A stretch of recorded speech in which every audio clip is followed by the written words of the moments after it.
We've got two for the price of one this Friday night. Game 1, a varsity grudge match. Western and Laurier, both teams hoping to get back to the Vanier Cup. Game 2 will go back to the CFL. The Eskimos are the best in the West with a 9-2 record, and Ricky Ray is firing on all cylinders. But the BC Lions are not to be taken lightly. 4-1 since Adam Reeder took over, and they're looking to make a run at the playoffs. It's a doubleheader on Wendy's Friday Night Football.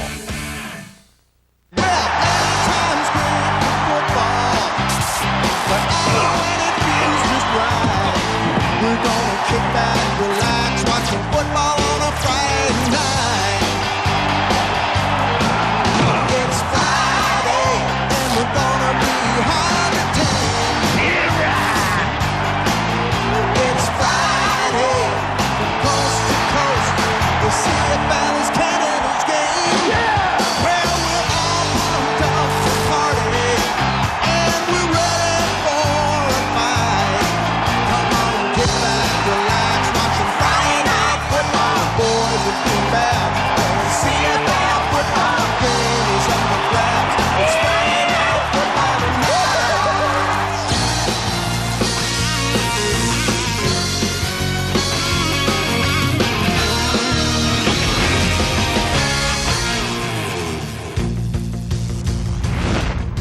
Yes, sir. We got some doubleheader action for you tonight on Friday Night Football. CFL's later. We're going to start it off with some Canadian University football from Waterloo, Ontario, Western, and Laurier. Hi, everybody, as we welcome you into the CFL Live studios. Dave Randorf with you.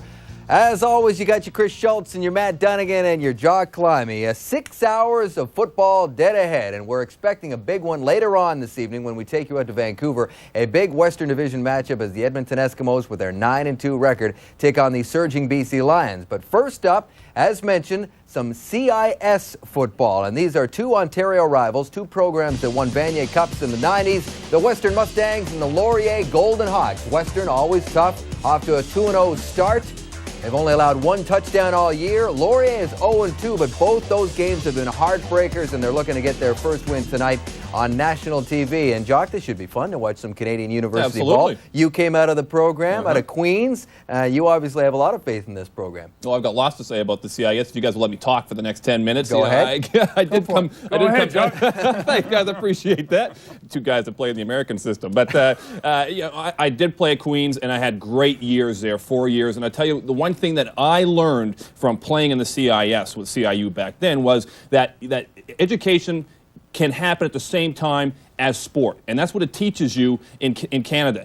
I play with a lot of guys, obviously came up from those big football factories in the States. And down there, you get these great athletes, guys like these two to my left, who would have been told from a very young age, you guys are going to be pro athletes. But for myself, from a lot of the CIS people, you're told, hey, get an education first, and if the pros work, then great. And there's so many guys that have come out of the CIS system, Schultz, guys like Andrew Grigg, Tom Europe, Michael Shea, Mike Morreale, and we could go on, who have come from that system and played pro football and done it well. Jock, I'm just really excited about the whole 2002 season because there are now 26 teams right across Canada with the introduction of University of Montreal and Simon Fraser University. And there's tremendous balance. You have 4 teams out east, you have 5 teams in Quebec, 10 in Ontario, and 5 in the West. What does that mean? It means you have competitive balance right across Canada, and you have a true national champion. And you don't see that in a lot of sports, Matty, but now we have a true national champion come the 23rd of November, Vanier Cup. Yeah, Chris, and the whole system is progressing, and I like that because you hear Jock talk about how he felt about a Canadian Football League,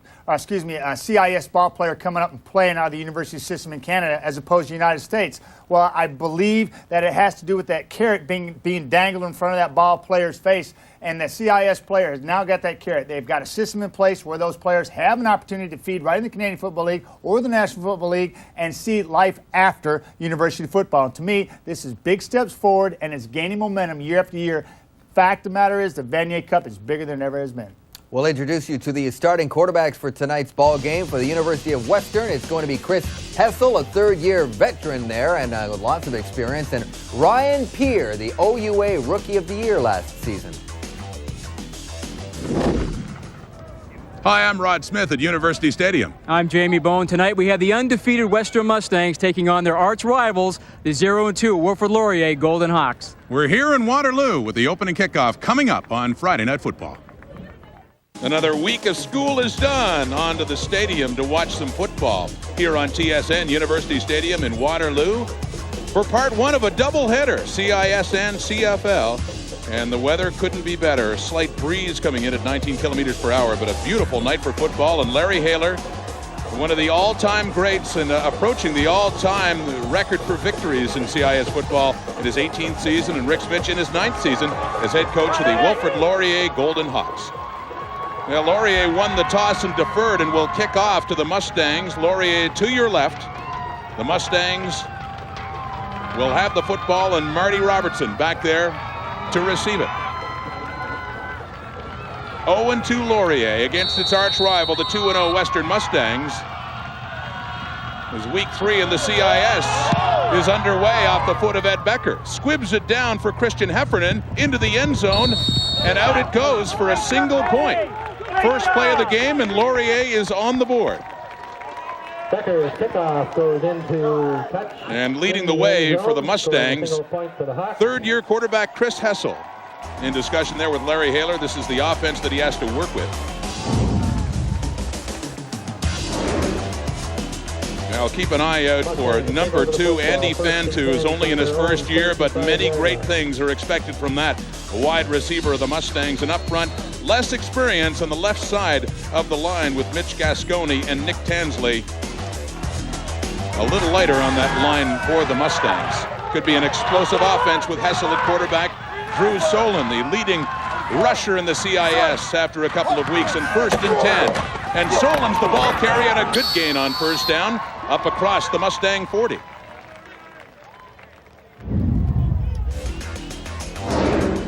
And this is the Laurier defense that the Western Mustangs will be going up against this afternoon. Josh Alexander and Mac Pruchak are the two tough ones inside, and the best linebacker is Rohan Thompson.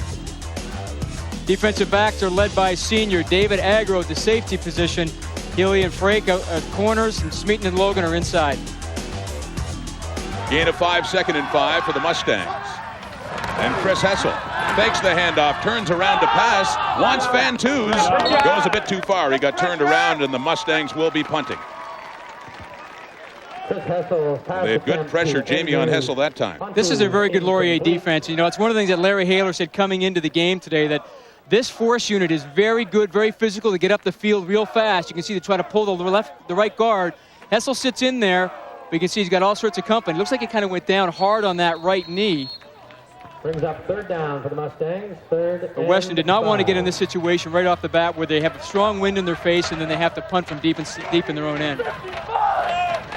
Nathan Weiss tied with J.B. Borum of Manitoba, leading the way in punting average, over 45 yards a boot. This one against the breeze. And it's Joel Wright on the return and going nowhere. Gets a bit buried about the 43. And there is Ryan Peer, the starting quarterback, talking it over with his head coach, Rick Smith. And this is Peer's offense. And you can see Nick Cameron, the running back, and Brian Hickey as well. Chris Scott and Joel Wright, the rookie. A lot of great things expected from him as well. His first year out of Stony Creek. And up front, good experienced offensive line anchored in the middle by the 3rd-year kinesiology student from Oshawa, Jeff Mellis. Ryan Peer had a mild concussion and could not play last week, and they missed him. They got only 5 points on the board. Peer, the OUA's Rookie of the Year last year, and didn't get it away in time. The flags come down just with the snap of the football. Illegal procedure, the penalty call against the Hawks, 5-yard penalty. First down repeated, 1st and 15. Procedure, Laurier, first down repeated. So 1st and 15 for Wilfrid Laurier. Struggling on offense, that's been Rick Smitch's big concern, Jamie. Defense has performed well, allowing only 18 points and then only 7 points last week. Well, I think it really hurt them when Ryan Peer got a concussion in the very first game against Waterloo in the first half. Really wasn't himself in the second, and then he had to sit out against Windsor, and they just consequently could not put any points on the scoreboard. Ball's at the Golden Hawk 40 out of the shotgun. Peer looking off to his left, and hauling it down is Joel Wright, the leading receiver, as mentioned, a freshman for the Golden Hawks, and a short gain on that reception. Let's take a look at the Western defense this year. A bit younger up front. DeCola only in his 2nd year. Burke a youngster, but they're led by the veteran Greg Richter, number 44. Defensive backs, they're very strong. Chris Aikens, a fifth-year player, along with Chris Teedy. Marty Robertson gets his first start at safety, so keep an eye on number 20. It had been 1st and 15. They got almost 5 back. Call it 2nd down and 11 now. Up at their 44. Handing off and nowhere to go on that carry. Laurier is stuffed. And John Hamoud, the linebacker of the Mustangs, is in there to make sure they don't go anywhere. You know, John Hamoud, one of the local London boys on this Western Mustangs team, went to Laurier. Really made his presence felt last season, the latter part of the season. They felt that he was going to be one of their strongest linebackers coming back this year, and he certainly has not disappointed so far this season. And so with a breeze at his back, Ed Becker, averaging 43.2 a punt. They're getting it away just inside his 30. A 1-0 Laurier lead because of the opening kickoff by Becker, and takes that wind and uses it to his advantage, pushing the Mustangs back inside their 20. It's Guillaume Leroux on that return, and he's wrapped up and taken down right at the 20-yard line. On Wendy's Friday Night Football from Waterloo. It's a college pro doubleheader in Friday Night Football on TSN. Starting it off here with Laurier leading Western 1-0 here in the first quarter, and the Mustangs have the football. And there is Fantouz, Andy Fantouz, the freshman, already 236 yards, receptions in just 2 games. And a lot of colleges were competing for him in recruiting, and the Mustangs got him, and they're excited about it. Hessel is wrapped up, and he is taken down. And it is Josh Alexander who won the TSN Russ Jackson Award last year for combining excellence in athletics and academics and community service. Now, Josh Alexander did not play. He's on the left side of your screen right here. You're going to see him come up here, force Chris Hessel. Initially, not bad protection. He's got time. You got to get rid of it now. But he just keeps working hard up the field and gets a sack. Now, he did not play last week against Windsor. He was the best man at a wedding. And he had told the coach earlier in the year, he said, I can't make it. And they said, gee, well, you know, personal things, you take priority. So he was not there last week. So a loss in the play, and 2nd down and long for Hessel. Stands back, airs it out for Fantouz. Andy Fantouz has the ball. It was actually, they were both going for it. That's why he was recruited by 50 colleges in Canada and the United States last year. This is a guy you can throw the ball to when he's covered, and he has the knack of coming down for it. Again, Hessel back here a little long, but gets the ball off. But watch, he's covered. He makes a nice leap inside and gets position and comes down with the football. I mean, this kid has done this over and over in high school when he plays in the under-19 teams. He played Canada Cup last year down in Florida. Western, where Larry Haler thought he had gone to heaven when he got him to come to Western. That was a gain of 31, and it was Connor Healy in the coverage, and they were fighting for the ball after they came down, but a big gain for the Mustangs. Fantouz. Here's the toss to Solon. Drew Solon on the ground up across the Mustang 50, and a gain of 4. Drew Solon with the football. But Fantouz, you know, I've been asking the question of you and several old Mustangs, compare him to Tyrone Williams, who also had the height and I guess greater speed, but could be the best receiver to come along since him. Well, you just take a look at his numbers. For a freshman to come in here with 2 weeks of training camp and to put up these kind of numbers is pretty exceptional. And the thing that they like about him is that he doesn't drop passes. I mean, even in practice when they're running past Skeleton, he just doesn't drop anything. So I think that's why Chris Hessel likes him, because, any quarterback, you can get a receiver that you want to throw the ball. If he's going to come down with it, you take him. 2nd and 6, and they keep it on the ground. It's Solon again, the leading rusher in the CIS, as the Mustangs across midfield, and a 1st down. And this is so vitally important that Western do establish the running game. I know that Larry Haler this year has said that, we have great team speed at the receiver position. We're going to throw the ball around, and we're going to do all sorts of different things. We want to get the ball to Solon. You can see right now, Drew Solon, the leading rusher, 299 yards. And that was coming in. He's, of course, up over 300 now. And Neil Hughes, a great running back out of the University of Regina, in 2nd place. Just a couple of weeks into the CIS football season. Out of the shotgun. Quick pass. Fantouz has it again and picks up a few more yards down to the Laurier 50. And we have seen a lot of Andy Fantouz, and he's living up to the hype so far. Well, when you got a hot receiver, you just keep dealing it to him, and they'll try and get him the ball as much as they possibly can. Try to run the little slip screen there, but it'll be 2nd and 7.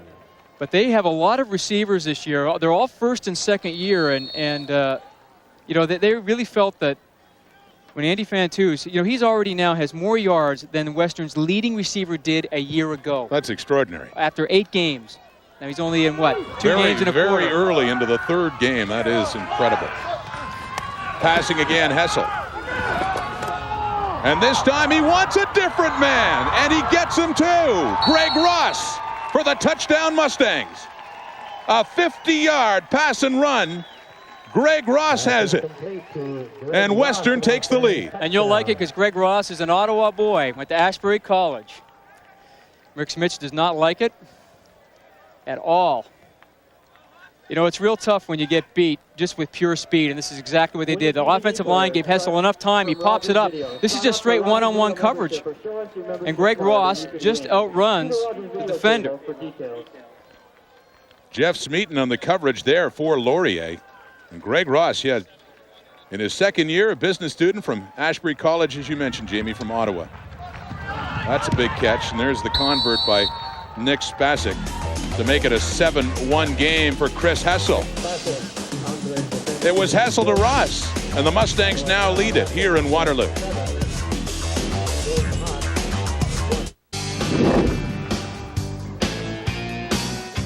Ricky Ray leads the Edmonton Eskimos into BC Place tonight. The Eskimos, the best in the West at 9-2, and that is coming up in the second part of our football doubleheader here on TSN and Wendy's Friday Night Football.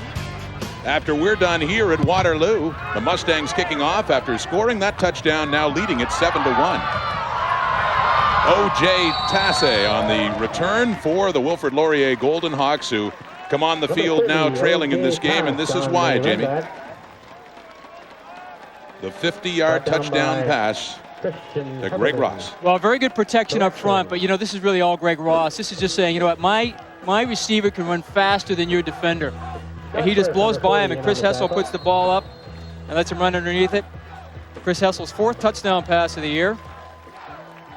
They call him Gramps, by the way, because he's the oldest player on the Mustangs at 27. In his 3rd year, social science major. Out of the shotgun, Pierre has a man wide open, but it goes high. It was intended for Chris Scott, and the Mustangs might have even had a chance to pick that off. It went through his hands as he reached up very high for it. You know, I know it's early now in the football game, but I tell you, I think this is a really important series for Laurier right now. I think they don't want to go 2 and out and give the ball back to Western, and they have to try to start to establish something now. Now, I know with Rick Zmich, as you take a look at him, the head coach in the sideline looking on, you know, Ryan Pierre hasn't played in really 2 weeks, so he's a little bit rusty right now. Suffered a mild concussion against Waterloo here 2 weeks ago and did not play against Windsor in their loss last week. Here to throw again. And he wants Scott again. Overthrows Scott, and it falls down incomplete, so it will be 2 and out for Pierre and the Golden Hawks. The intended receiver. Incomplete, 3rd down. Ryan Pierre is just in the shotgun. Looks like he just kind of short-stepped it here and really didn't follow through. He seemed kind of fade back a little. You know, when they teach that quarterbacks, they say, don't draw a string on the end of the ball. It's not a yo-yo. Fire it down the field. Now, he threw it some pretty good distance, but a little bit flat. Get it up a little bit higher. Let the receiver have a chance to adjust to it. And this is the worst nightmare for Rick Mitch, who had said earlier he wanted to be passing the ball a lot, but does not want to fall behind the Mustangs because they're so good at protecting a lead historically. Ed Becker, and that is caught on the run by the Mustangs, and they'll have good field position up near their 50 on that return. Hessel set to come back on with a 7-1 lead. Larry Haler, the coach of the Mustangs, is rapidly approaching the mark of being the all-time winningest coach in Canadian University football, trailing Tuffy Knight now by only 5 victories. Haler, with these 2 this year, Jamie, standing at 148. Yeah, in his 18th season, and you know, when I had a chance to speak with Larry yesterday, I showed him a letter that he had written almost 20-some years ago, and it was to yours truly when he was at Dalhousie trying to recruit me to go to Dal. When he and Doug Hargraves were there. And you chose otherwise. Yep. But you hooked up with him later on.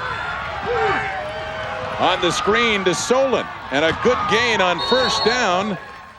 Another 1st down for the Mustangs as they cross midfield. That offense is on the move again. You know, this has been a real big rule change this year about screens. Offensive linemen now can go downfield before the ball is caught. Yes, he is 148. And Dave Tuffy Knight, who, by the way, is an offensive line coach here with Wilfrid Laurier. Of course, many of his 153 wins came with Laurier and then Waterloo. But Tuffy Knight's record is being threatened by Larry Haler. It could come this season. I asked Larry about it. He tries not to think about it, but people quite often do remind him of how close he is getting to an historic coaching mark in Canadian university football. On the first down, Solon again, but this time he gets a little greeting at the line of scrimmage, and he is wrapped up and taken down for no gain at all. Well, that was a great job by Laurier defensive end Tony Brittany. He just stuffed the offensive tackle, Martin Dion, and really nice job here. Trying to run trap there, but you can see just get some great penetration.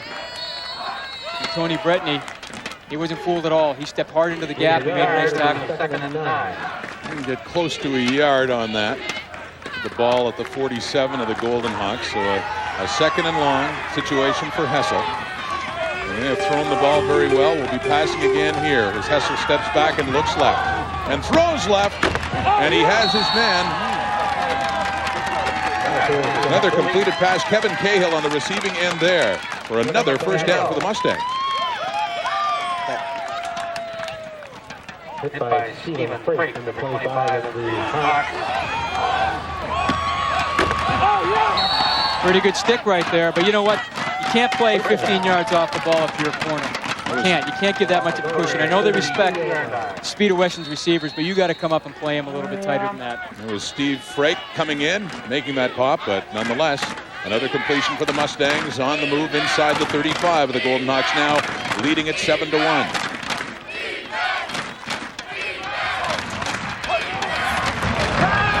Play action fake.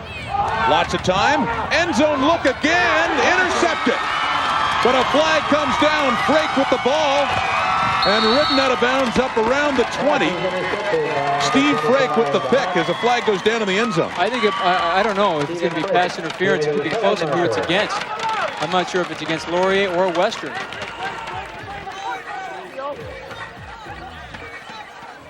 Oh, it's against Laurier. I guess they said that Kevin Cahill was trying to adjust to the ball, and he was impeded. And that's a 15-yard penalty in college football.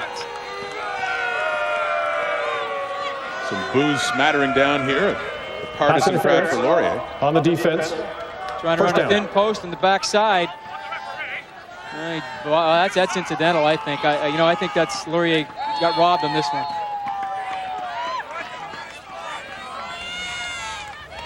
I mean, he played that very nicely. You know, he had good position on the ball. Western caught a break.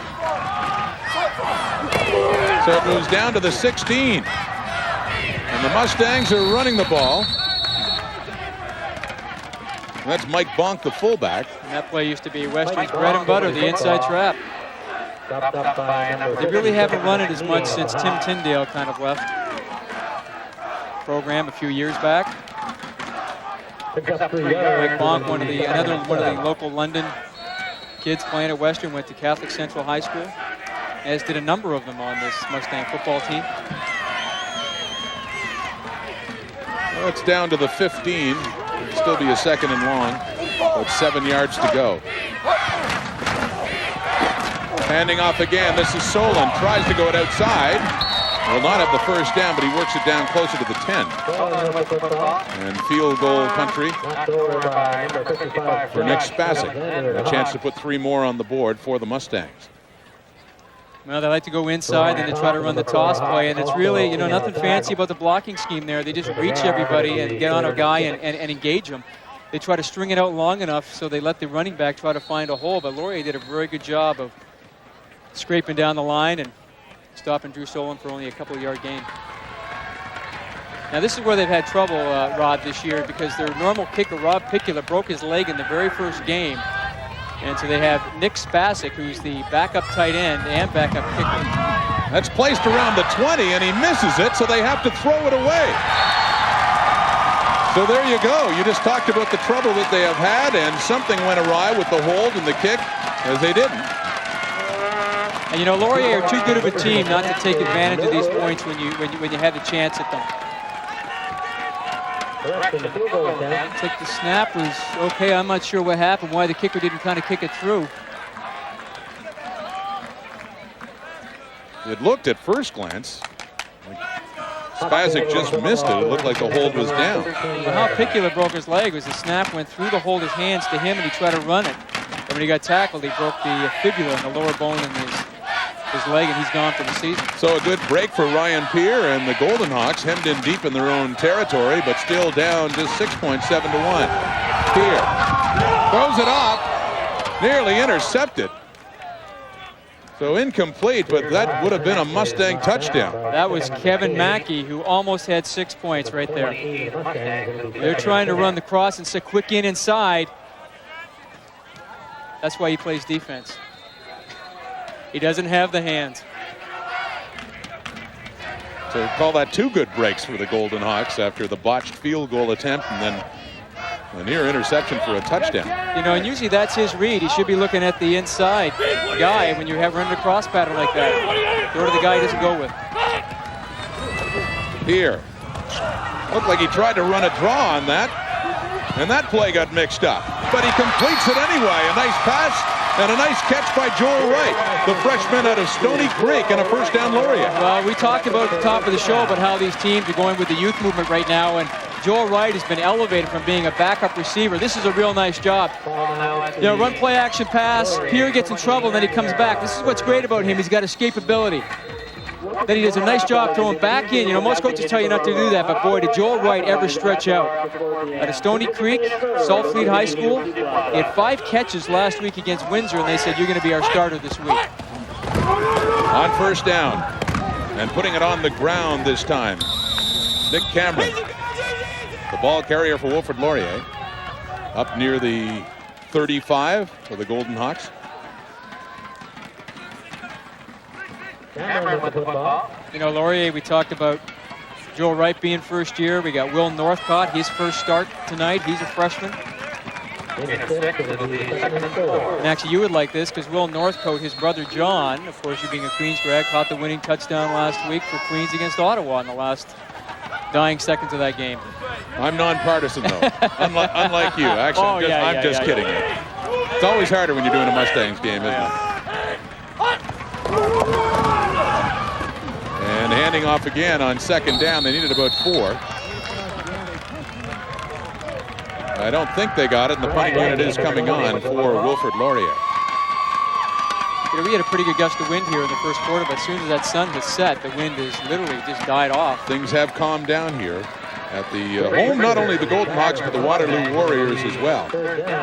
Sharing this facility. Here coming off and talking to Rick Smith, an old quarterback himself, by the way. Played at the Ottawa UGG's Rick Smith.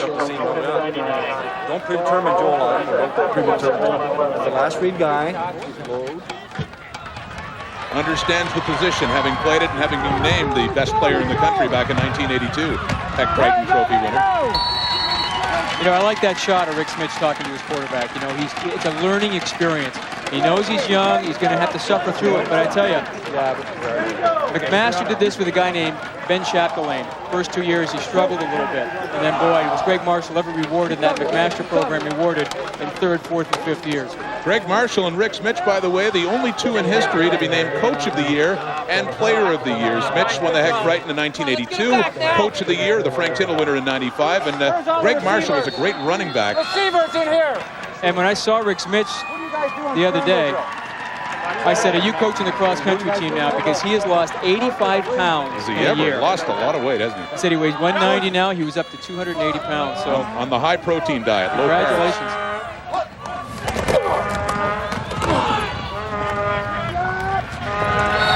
Not much on first down as the Mustangs keep it along the ground there. You know, that's a match that I think Laurier is going to probably win all night. I just think their front 4 are veteran, they're experienced, they're big. Western's front 5 are not as big and as experienced, except for David Zackel.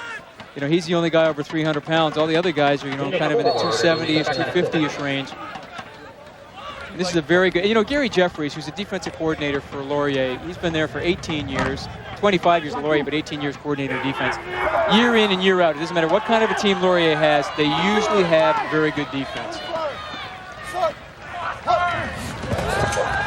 So on second down and under pressure, Pessel does get it away.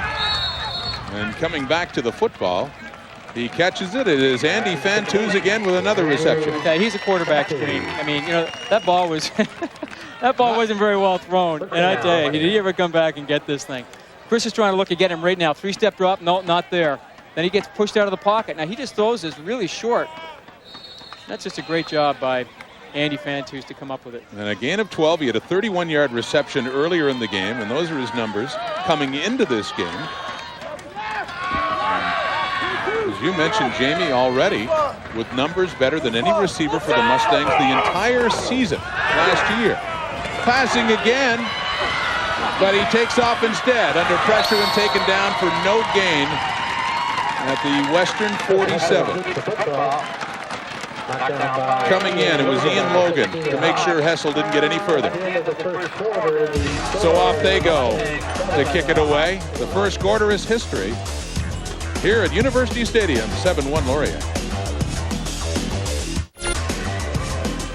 The Vanier Cup making an appearance here at University Stadium tonight, and that's what it's all about. Two teams will play for it November 23rd, and if you want to get some tickets, there's your number, 1-866-4-VANIER, to watch the best in university football in the national championship at Skydome, the Vanier Cup. These two teams hoping the road takes them there. It's looking better for the Mustangs so far with the 6-point lead to start the second quarter. Hessel close to midfield and passing again. Why not when you got this guy, Andy Fantuz, on the receiving end again. And he is taken down by Kevin McNeil. Well, passing is the big story in this game so far, Jamie, as the stats bear out in all those first downs for the Mustangs. And, you know, kind of unusual when you normally think of a Western team, you usually think those numbers would be reversed. Western would have 109 yards rushing and only 25 passing, but not tonight. I guess when you have a guy like Andy Fantuz, you're going to try and give him the ball as much as possible. Laurier a little bit slow to get going, but they started to put a drive together a little bit in the latter part of the first quarter. Well, that was not enough for a first down, however. So Nathan Weiss, the backup quarterback as well, and the punter, the best punting average in the CIS, along with Jamie Borum of Manitoba, to get it away. And with the wind, it makes a difference. Takes Laurier hemmed in, down inside the 5, and a good return here. Jeff Keane, speedy as he gets outside and up across the 30, the 35-yard line.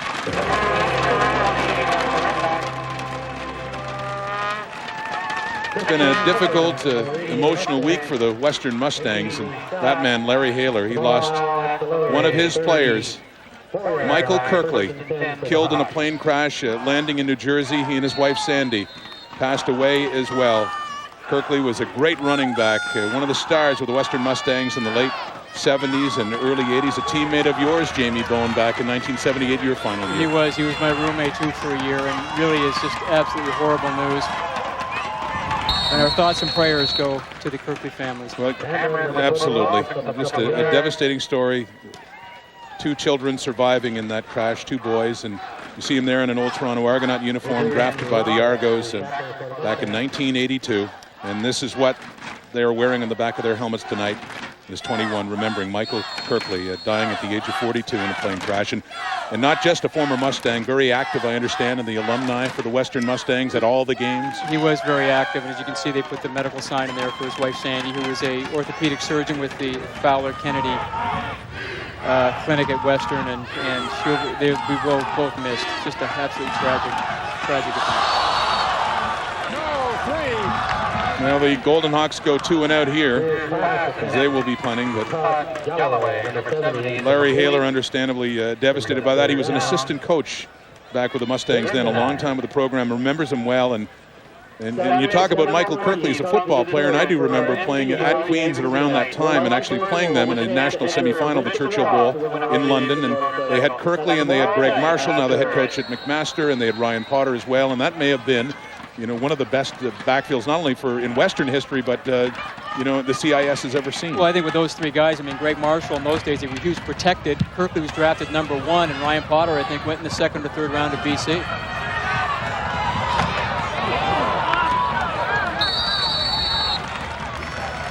Guillaume Leroux, the punt return there, and more good field position close to midfield for the Mustangs and the lead. We'll be back.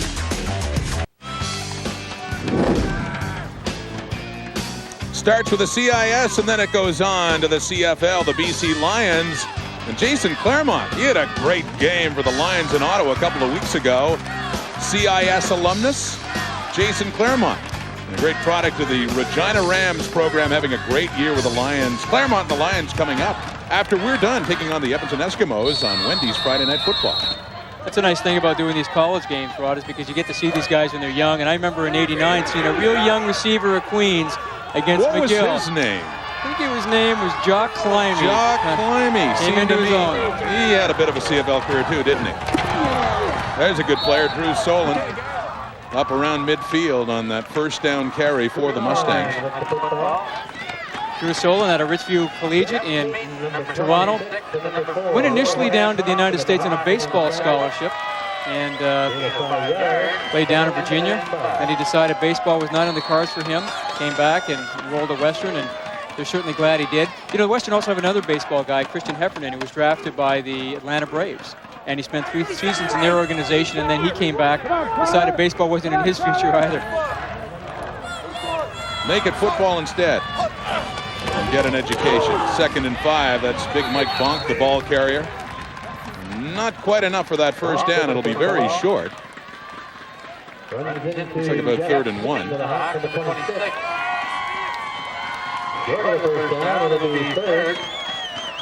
And what will Larry Haler do? Well, Hessel was on for a while, and now he is going off. He will be kicking it, taking advantage of that breeze at his back and being in Laurier territory to hem them in nice and deep.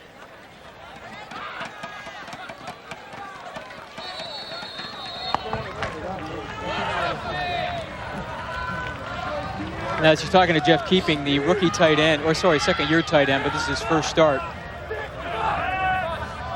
Jeff Keane, number 28, Joel Wright, number 1, back for this one, and a high snap to be taken down there by Nathan Weiss, and does get a nice one off to Wright at about his 5. Has some room to the left, though, and finally is hauled down as he gets up near the 16. Smitch and Pierre talk it over.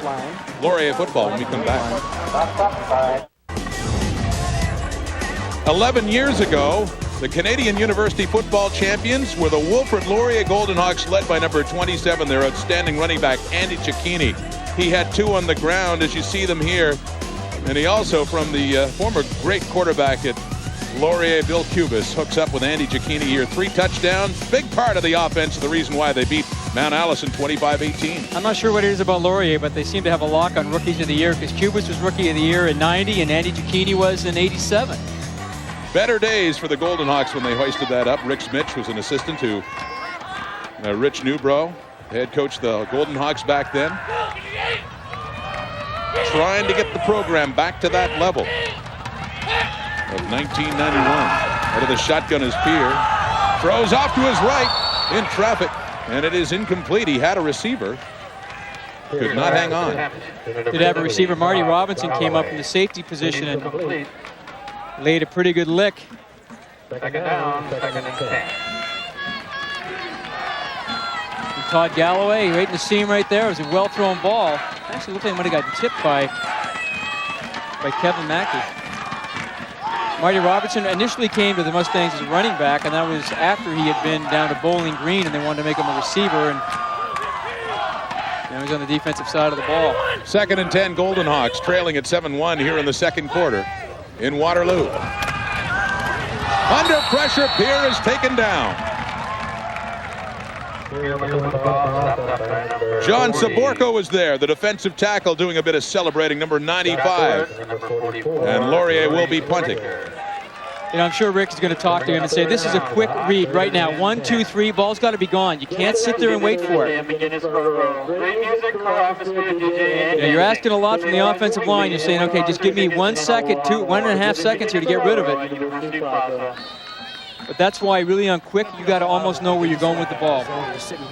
But our guys didn't pick up the audible? Yeah, the line got it. The line got it. So now Ed Becker will have to punt from his goal line against the breeze. And Western was coming. And should have good position, but that ball is live. And it's still on the carpet, and finally it does get recovered. Number 25, John Rowan, the linebacker, and good special teams work there to make sure it's still Mustang football. When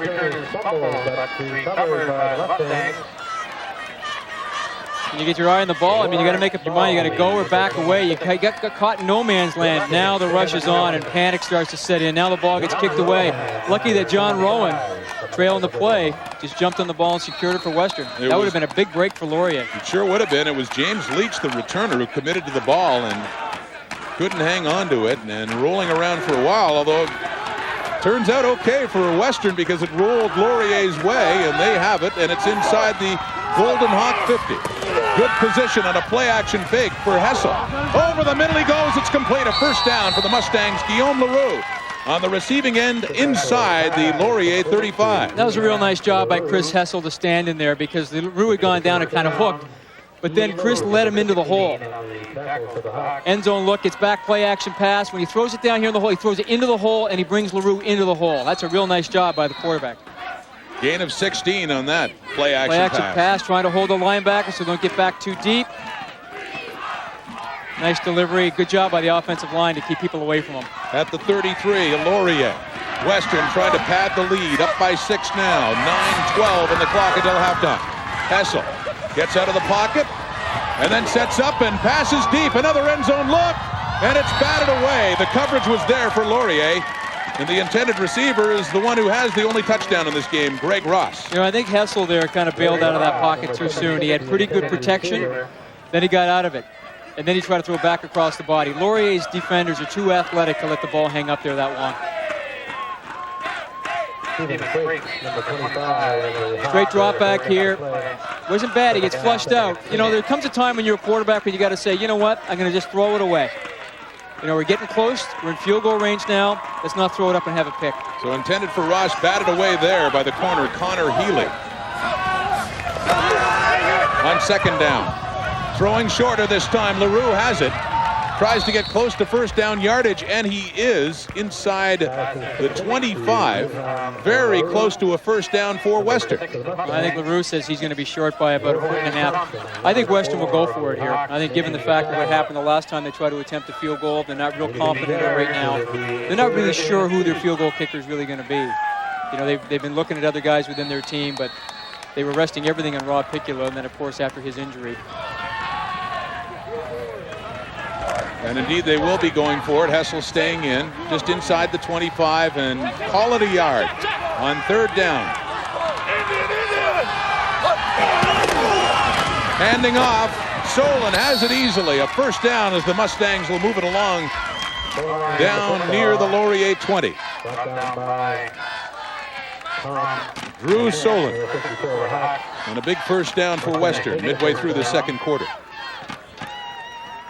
What a difference in first downs. What a tale that tells. And only a 7-1 score for Western. So until this point, the Golden Hawks have been relatively unscathed, but that could be about to change. Scoring territory now for the visitors. And they call a timeout, or do they? I think they called a timeout. I'm surprised it wasn't a timeout. Look at Hessel's elbow. Usually the official's supposed to call a timeout and send him off and get that covered. Chris? Great night of football here on TSN, and following that, another edition of Sports Center with Dutch and Duthie following the football tonight. Dutch and Duthie are number 1. Looks like it. I think that'd be a safe guess. Quite a team. As Golden Hawk fans hope to see their team get going here. They need their defense to step up. It's been a good defense, and well, we thank you for that too. I think, Rod, you made a good point. It's a good defense, but a good defense can't stay out on the field all the time. And you know, that stat that we saw, first downs, 10-1, that tells you that one defense is on the field a lot, one isn't on all that much. And you know, as good as Laurier's defense are, I mean, they're great together. You just can't stay in there on the field for 40 minutes in a football game, 40, 50 minutes. The one aspect about Western football, look at the numbers of Hessel so far in this game. Hasn't done much wrong, but the one thing that really concerned Rick Mitch was just their ability to hang on to the football and put together those long drives and wear the defense down, as you talked about, Jamie. On the first down, play action. Looking deep for the end zone again. It's batted away. Once again, and a good defensive play there by David Agro, the fifth-year safety for the Golden Hawks. Well, that was a great play by David Agro. He's kind of floating in there because they're all locked up in man coverage. And he's kind of back there as a ball hawk. David Agro, number 11, he doesn't have any responsibility. He's just floating with people. But he read Hessel's eyes the whole way. You know, Chris tried to try to look him off the other way. He didn't. And this is a real athletic play. David Agro was a quarterback initially when he came to Laurier. I used to have him up at a football camp when he was in grade 11 and 12 up at Olympia. Hessel's on the run. Escapes it and picks up some yardage for Western inside the 20 down near the 15. And not enough for a first down, but it'll get him a little closer to another field goal try as Nick Spasic will come on.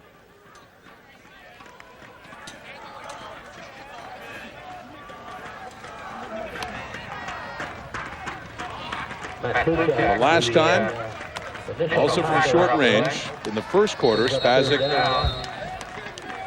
could not get the field goal away. I don't know if it was difficulty with the hold or just did not make contact with the ball. He was 2 for 3 with his longest 25 yards heading into this game. This one from 27, and they did get it right that time. Up and through it goes, so 3 more on the board and something to show for it for Western. A 10-1 lead here on Friday Night Football. There's Guillaume Leroux, who serves not only as slot back, but the holder on the placement. A holder here. You know, I'm not so sure I like how his positioning of his hands are here when he's in this position in which to receive the ball. They're way out in front. They should be off to the side. Now, the ball was a little bit low, and he does a nice job of recovering it, but he has to bring it from the front of his body all the way to the side of his body. Take a look at it here. He should have his hands out to the side, almost over the pin. So the center actually snapped the ball to the target that he gave him. Even though it was a bit low, he should have it out a little bit farther so he could place it down faster. 27-yard field goal for Nick Spasic. And a 10-1 lead now for Western under 7 minutes, about 6.5 minutes to go until halftime. Here, they try to get it going again on the ground. This is their best play on the ground. Their best play offensively, period, for the Laurier Golden Hawks. Steve Glover, the ball carrier, Derek Medler, number 36, who had a great game, 117 yards on the ground in week 1 against Waterloo. And we were talking about this before the game. He said, why isn't Medler starting tonight? And they did not start him, but I'll tell you what, he might get his job back. This is what a little competition will do when you have some pretty good football players. This is an excellent run, shows great balance. But you see how they're all afraid of Pierre. I mean, when he faked that bootleg action, everybody went with him. Just their second first down of this game. Derek Medler. Well, they fake a handoff. He rolls out. There's good pressure from the Mustangs, and Pierre's running around. Just about gets out of it and avoids a loss at least. Picks up a few yards on first down inside the Mustang 40. And, you know, that's kind of his forte. That's the kind of quarterback he is. He feels comfortable doing those kind of things. And, you know, he's the kind of quarterback that gives defensive coordinators fits. You know, he seems to be moving a lot better here right now. Nice play action pass. Gets a little bit of pressure, but just steps up. Another nice move, keeps his composure, gets the ball up, and now he's going to run. Well, there's good ability to run in that family. Ryan Pierre with 2 brothers also playing in the OUA. Kyle running back with McMaster. Also Tobin, who plays for Waterloo. Pump fake for Ryan Pierre. And no pressure at all, so he's got lots of time, but he just can't find a man downfield, so he runs again and gets a first down. Out of bounds, Ryan Pierre, and the sticks will move for Laurier. Another first down on this drive. They've got 2 of them. They had only won the entire game before.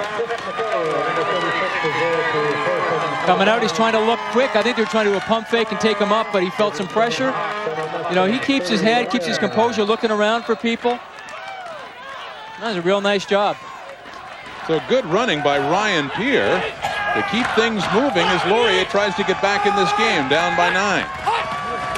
From the 30, handing off. Medlin again.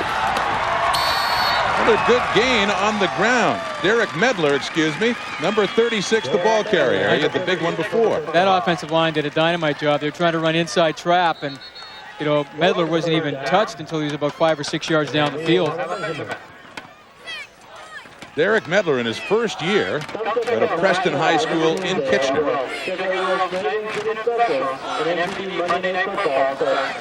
And as mentioned, he had some big numbers coming in, 131 on the ground in just the 2 games primarily. In that first game where he had 117 in his very first game in the CIS. And he got the first down. And he gets the first down there. A couple of carries and 37 yards. Shotgun, 71 seconds. And Laurier, pledging to throw the ball a lot tonight, is finding some life along the ground. And as you alluded to before, giving their defense a bit of a rest now, which is much needed. Really important. I think Laurier, they have to get some points here. They're deep in the Western Territory. Under the lights here at University Stadium. Tossing it off. The intended receiver is the rookie, Will Northcote, but it goes incomplete, so second down. You know, it's amazing. Will Northcote went from not being even a dress roster player, you know, to being a starter. I mean, he's a very good athlete, played quarterback at Innisdale High School for 5 seasons he was up there. In Barrie, Ontario. Yep. And they converted him over to receiver, but and a big tall kid, nice target, 6'5", 200 pounds, is a great athlete. So both of these teams have young, promising receivers. 2nd and 10. The Mustang 21 here. Dumps it off. Brian Hickey on the receiving end and taking it down close to another first down.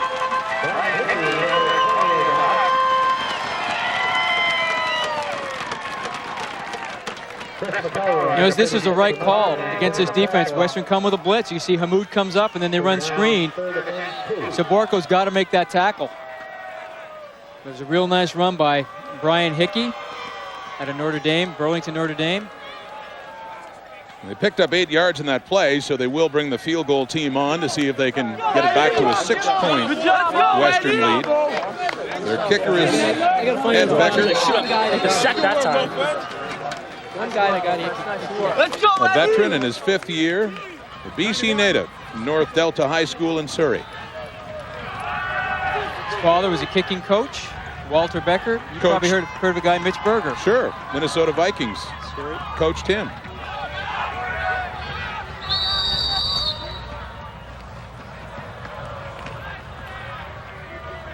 Flag coming down before the play is underway. Time count violation. Laurier. 3rd down. So a little further back for this field goal attempt. I was going to say, I'm not so sure that was that bad of a penalty just because he gives him a better angle at it. But it looks like Rick Smith doesn't like it at all. Well, this one comes out to around the 25. It was, down around, that's still, relatively speaking, for Becker, a chip shot. Puts him 5 yards further back. From the right hash.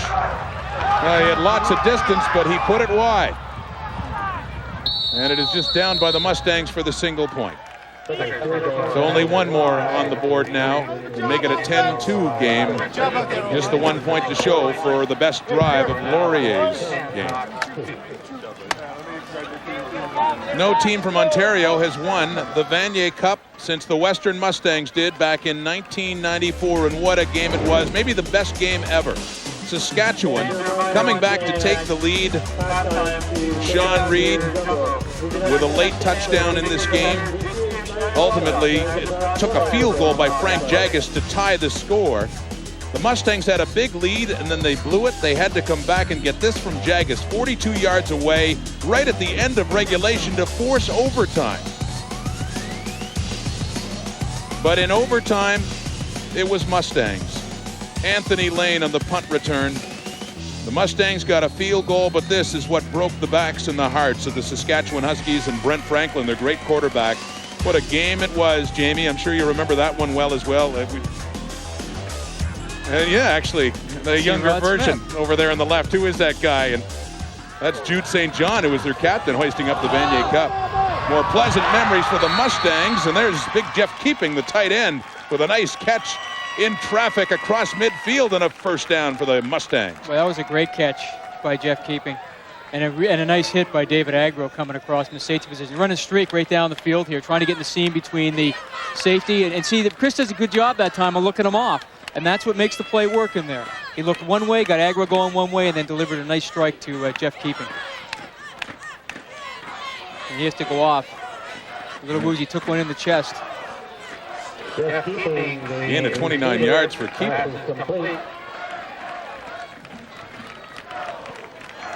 Rod Smith. Hair is a little browner then, Rod, than it is today. Thanks to our producer, John Hines. Wants to just show what a younger version looked like, right? Well, you know, we talk about that 94 game, too. You know, age can do some terrible things, It can. You know, one of the guys that gets overshadowed because his team didn't win was Maury Norston, who had such a wonderful game for Saskatchewan. Brent Franklin was the MVP of that game in a losing cause for Saskatchewan. Came back 2 years later. They beat St. FX. They won their national title.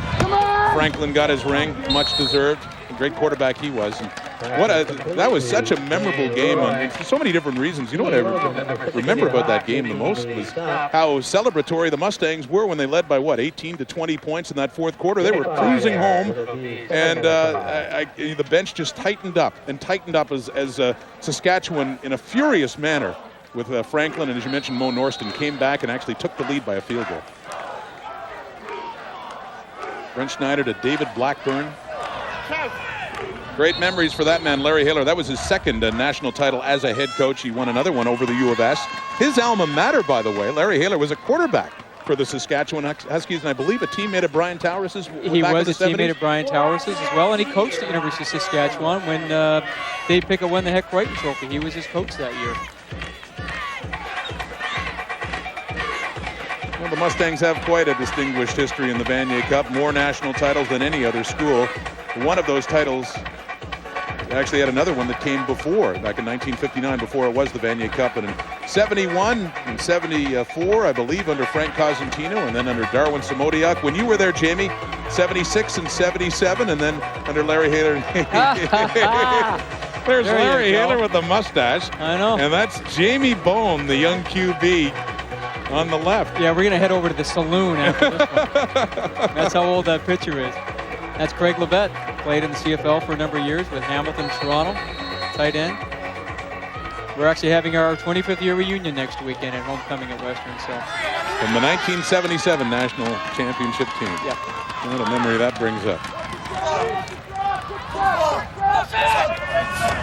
And second down now. It's Solon, bounces off some tackles, gets nowhere. He's at the Laurier 40, and so I would think a punting situation in this case for Western on the third down, and not close enough to be going for a field goal. Well, Laurier's done a good job defensively versus the run tonight so far. I mean, Western's, all of their yards are primarily through the air. And I'm sure they'd like to be a little more balanced in that, because coming into this game, they were very balanced. They were, well, I'd say 55-45 in terms of run-pass.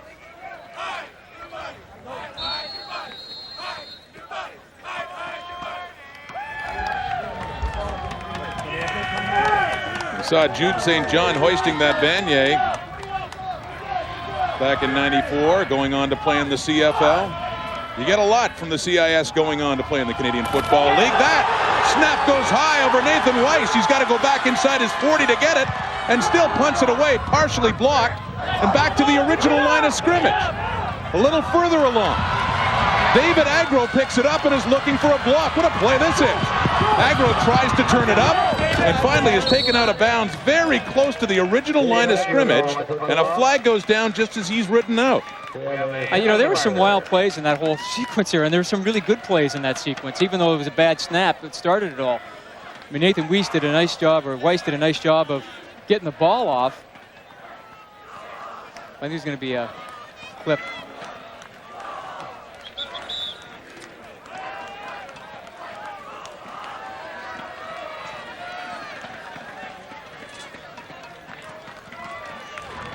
Unnecessary roughness. Laurier, first down. And you know, the bizarre end result of that play is very close to the equivalent of a punt and a decent return. I mean, it definitely hems Laurier further back, so. That's just a horrible snap. Weiss does a nice job of trying to get out. Partially blocked here, but David Agro does a nice job when he picks it up. Tries to get on the run, comes left. But and then he realizes he's got to come up. The nice play is done by here, number 3, Chris Hagan. He just keeps stringing it out, stringing it out. He doesn't commit himself because he knows he has to have contained. A lot of hard hitting inside on that running play, and still on his feet is Derek Medler. I thought Laurier might go into the hurry-up offense with a minute 17 left. Good gain on first down. Come on now! Up to the 32 of Laurier, so it'll be about a 2nd and 1. 1:09 and counting here in the clock until halftime. Handing off to Medler again, and he doesn't have it. So they'll perhaps be going for it on 3rd down, or what would you do in this situation? No, I mean, you punt it away. You got to punt it away, absolutely. I thought Western might take a timeout now because they have a minute left to go before the half. He's not going to get up on that. Because he really got no closer to the first down. I thought if he got within a few inches, but might have actually lost a half a yard.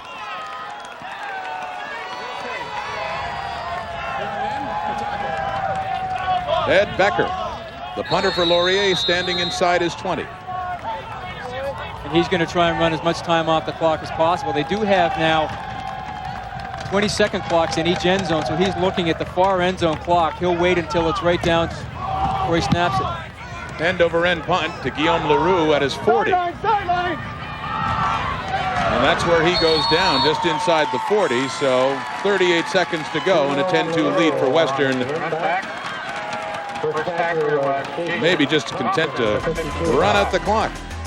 Vanier Cup 38 on November the 23rd from Skydome in Toronto. If you want to get a ticket, call 1-866-4-VANIER and watch some great Canadian University football, the national championship game. Last time a team from the OU even made it to the Vanier was the year after Western won. Western went back in '95 and lost badly to Calgary.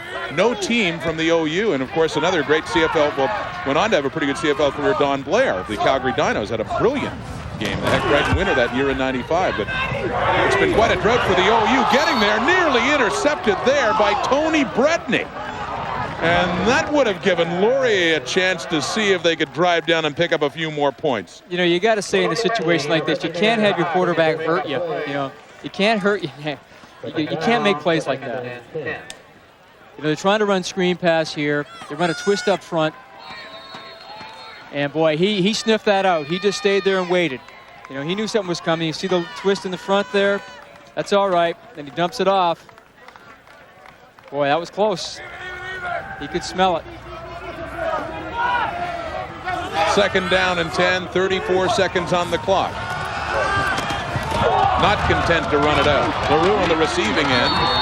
It was close to a first down across the 50 with 27 seconds left on the clock. This will be very close. His furthest progress on that reception was around the Western 50.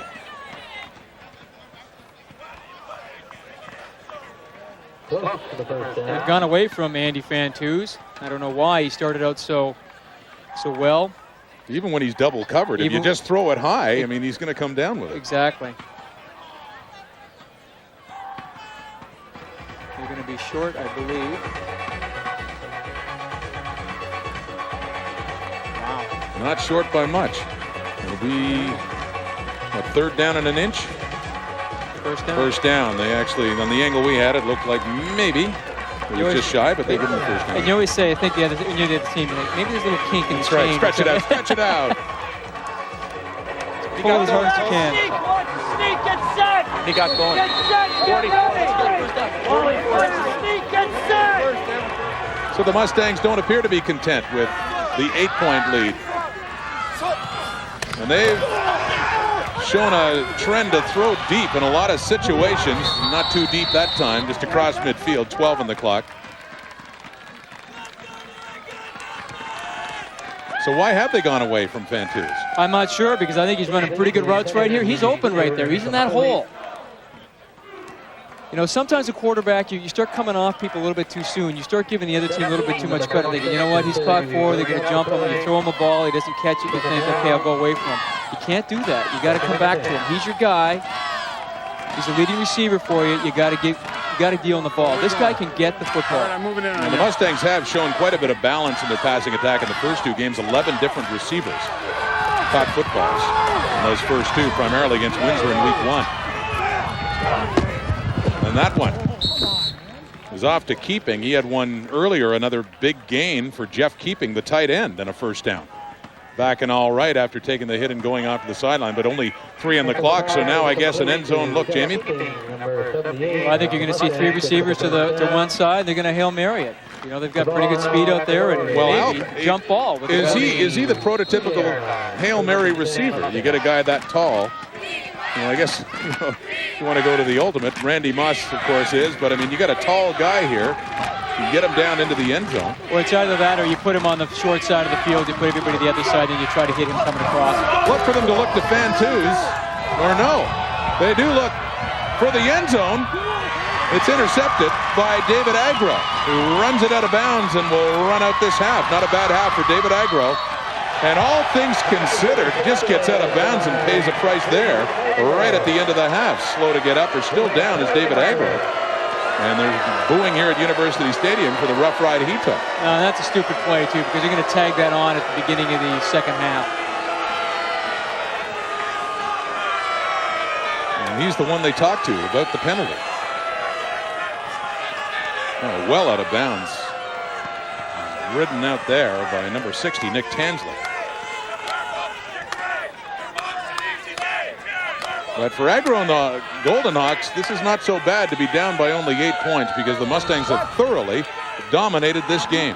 Hey, Kevin! At the half, here at University Stadium in Waterloo, it's the Western Mustangs leading Laurier 10-2. Welcome back to the CFL studios. There you got Chris Schultz and Matt Dunnigan and Jock Climby. 10-2 at the half. The Laurier Golden Hawks looking for their first win of the season. The only touchdown so far is the big bomb that came early in the game, a 50-yard bomb to Greg Ross of the Western Mustangs. 10-2 is where we sit.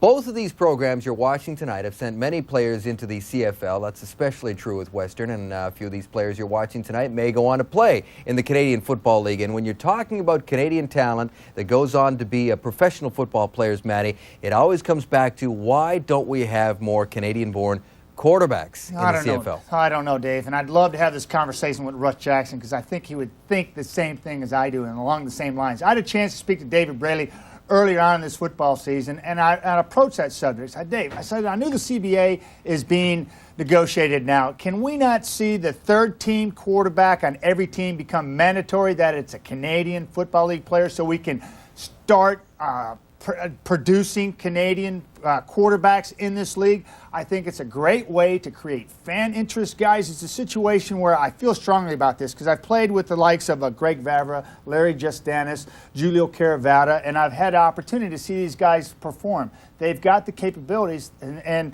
like I said earlier, it's a situation where you have to adapt to the next level, whether you're American or Canadian. I think it would give young CIS ball players an opportunity to elevate their game and to aspire to playing professional football. Yeah, but Matty, not just the quarterbacks. I mean, it's an issue that the Canadian player has to be ready to go when he makes the transition into pro football, because when you look at it, the people that I talk to, and Matt talks to, Jock talks to, sometimes you even talk to people, Dave, am I right? Yeah, but they all say they need Canadian depth, whether it's that 6th offensive lineman, that 5th defensive lineman, a key running back or defensive back. And then you look at the issue about expansion. If expansion is going to happen, we got to find 19 quality Canadian players. And until they commit to Canadians in terms of making sure they have the time to develop their skills, it's going to be an issue, and I don't know if they're going to develop. Well, you know, it's one of the things that people have always talked about, is the fact that because we don't have the same coaching in the CIS as I know you guys had down in the States, it tends to take us a little more time to actually get to the level where we can start. And, you know, Maddie's talking about wanting to have some more Canadian quarterbacks in the league. Couldn't agree more. Very important. But, you know, it takes a couple years, I think, for a lot of us to get to the level where we can start competing mano a mano with some of these Americans. And unless you make it mandatory that the clubs keep these players at the key position of quarterback, then you're going to see people like Darrell Leeson continue to be cut from training camps. Chris Flynn's, Ben Chapdelaine is not even getting an opportunity to me, this is a disgrace. These guys have the opportunity. They have the ability. It just needs to be brought out. They need to be in a system. Because who's the number 3 guys for most of the CFL teams? You haven't seen them this year. Yeah, they're just but developing. The CFL fan would love the opportunity to continue to follow these players and watch them grow over the years. And who knows, maybe there's another Russ Jackson out there. And that brings another point that I wanted to make, and that's I really believe that the fans, they want to come out and see Canadian players. They identify with them. You know, the new CBA is going to add another roster spot. I'm very happy to hear that roster spot is going to be a so-called designated import, which means it will not reduce the number of Canadian starters. I really believe, guys, that people come out to see people they can identify with, people they've played for Ottawa U or Queens or Western or Laurier. And if you have a quarterback that's developing, gets maybe a chance, maybe a Larry Justanis, for example, gets a chance to start playing, people will come out in droves to see them. Couldn't agree more, Jock. Well, the players tonight in Waterloo are using this opportunity to get a little exposure, maybe catch the eye of some player personnel people out there. And this play could catch some eyes. Hessel with a 50-yard bomb to Greg Ross. That's the only touchdown of the game so far. Welcome back. This is game 1 of our Friday night football doubleheader. We're going to shift it into high gear for some CFL action. Later tonight, big Western Division showdown. The first place Edmonton Eskimos, winners of 5 in a row, taking on the BC Lions, who have won 4 of their last 5. Should be a good one. And Damon Allen, despite being hurt in their loss last week in Winnipeg on Sunday, will start tonight with the apparently a pulled hamstring, but Adam Rita says no problem. He's going. Well, given it's CIS theme night, I want to talk about who we should look for. Folks who are going to stick around, watch the next game. Hope you do. Who from the CIS is playing tonight and what to watch for? First of all, Edmonton's offensive line. 5 of their 6 guys came out of the CIS, and it's going to be their job to protect Ricky Ray, and they've done a great job of doing that so far. So what's that mean? It means BC's front 7 needs to get pressure on Ray if they want to have success. And a couple of guys out of the CIS. We got Noah Cantor from St. Mary's. Huskies. Very good. And Cameron Legault from the Carleton Ravens. Yeah, nice, Schultze. And those 2 guys need to get some pressure. And, of course, guy I love to watch already, rookie Jason Claremont from the Regina. Let me get this one. I got this one. Rams. Nice. Yes, so sir. I'm going to watch that. I hope you folks do, too.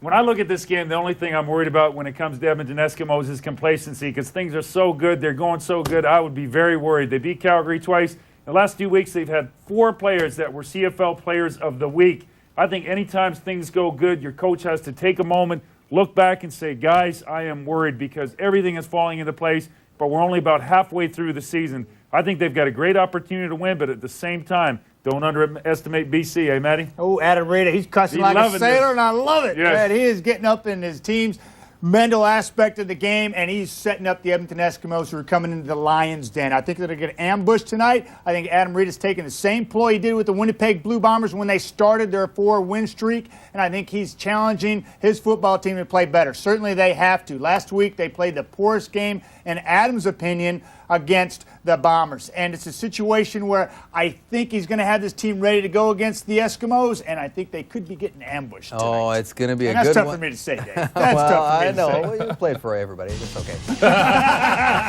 It's later tonight, so don't worry about that one. That is going to be a good one. But we still have a big game to decide here between Laurier and Western. Here are the halftime numbers there, Jock Climby. Well, Laurier's got to do better than 28 yards passing. Western 202, very impressive. The only reason why Laurier's still in this game, look at the 2 turnovers there by Western. Well, we'll see what Western has in the second half. They certainly would like to have more points than the 10 they have, keeping Laurier in the game. It's got to be tough making the adjustment from playing to broadcasting, so we've tried to make Jock's learning curve as smooth as possible. Push! Come on, move it! 4-4-2, best time ever. Okay, Jock, most yardage, regular season game, passing the football. Jeff Garcia. More hair. Doug Flutie. Think better looking. Oh, Matt Dunnigan. 1994, 712 yards. Wasn't it 713 yards? Whoa! Jock, you rock! Playing to broadcasting, so we've tried to make Jock's learning curve as smooth as possible. Push! Come on, move it! 4-4-2, best time ever. Okay, Jock, most yardage, regular season game, passing the football. Jeff Garcia. More hair. Doug Flutie. Think better looking. Oh, Matt Dunnigan. 1994, 712 yards.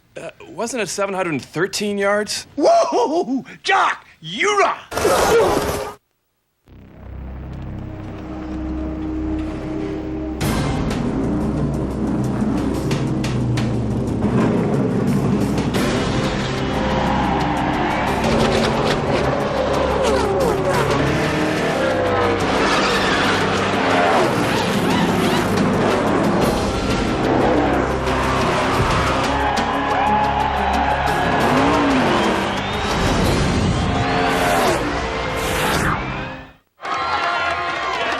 back to a rambunctious crowd here in University Stadium in Waterloo.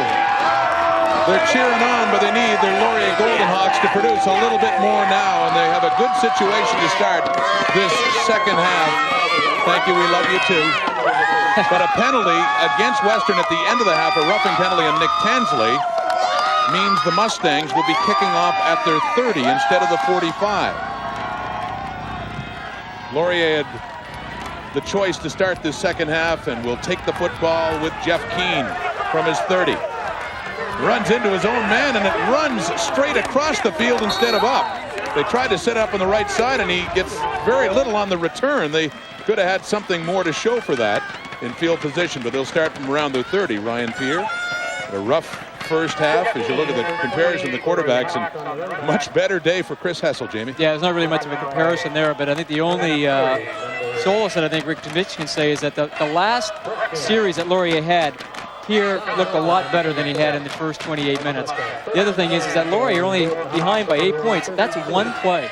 I mean, you think, as horribly as we may have played an offense in the first half, we're one play away from tying this thing up. You're right, they are fortunate to be down by only the 8 points, 10-2. Second half, on the ground, Medler, Derek Medler, who got busier in that second quarter, but doesn't have much that time, about a yard. You know, I think Laurier thought it was going to be real tough to replace guys like Justin Prasma, who were mainstays here with this Laurier offense for years, but take a look at the arms on Derek Medler. I mean, this guy really goes hard all the time. Had a pretty good run earlier. Looks like a real tough nut.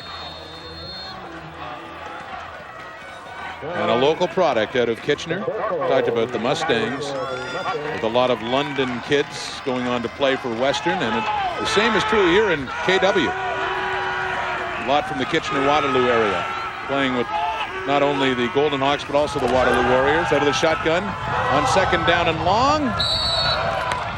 Off of the sideline, but incomplete, intended there for Joel Wright.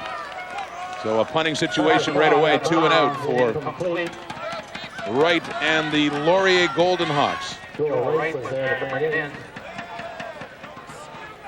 Has to have 1 foot in bounds. A really nice catch here, but you can see his left foot. Left foot right there is just out of bounds. And he even knows it because he's looking at it. Tries to do the dance, bring it back. Now the official's not buying it. Ed Becker, the punt, standing at his 20. Guillaume Leroux, James Leach back for the return for the Mustang. Nice punt by Becker. That'll chase him way back. Leach for it on the bounce. He takes it inside his 20. And a great change of position there for the Golden Hawks on that punt after a 52-yarder. Back in a moment.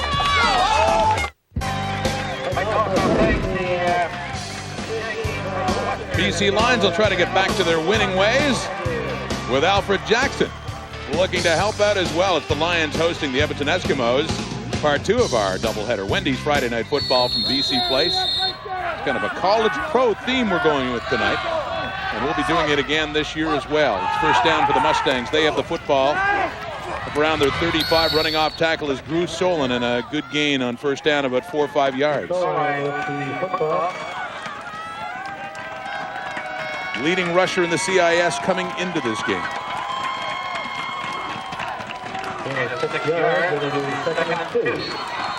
Well off his average of 7.3 yards, only averaging 3.5 right now. It's been tough goings for him. You can see how the turf just rips up the undershirt that he wears. A good gain, more than that, of 8 yards in that carry by Solon, 2nd and 2. And passing on that down for Fantus. Oh, he caught it. He caught the ball. Fantus, a perfect type of pass for him. They go high, and he's taller, and he comes down, and Laurier, Rick Mitch and company, they're protesting. They thought he was out of bounds. It's right down near the Laurier sideline, Jamie. Well, you know, I think the judgment here by the official, this is the way you got to throw it. Nice and high. Let the receiver adjust to it. But I think he's going to say that if he wasn't jostled or hit, if he had not have been touched, would he have come down inbounds anyway? And he had 1 foot down. He had 1 foot. That was a good call by the official. It's Connor Healy, the corner, on the coverage there. He had that left foot in. A 38-yard gain to go along with a 31-yarder he had earlier. A big play receiver, Andy Fantus. Mike Bonk, the fullback, and no gain on first down. Well, we said that earlier in the game about tossing the ball. That's what might be the question here, is whether or not he had possession of it. Did he actually have possession?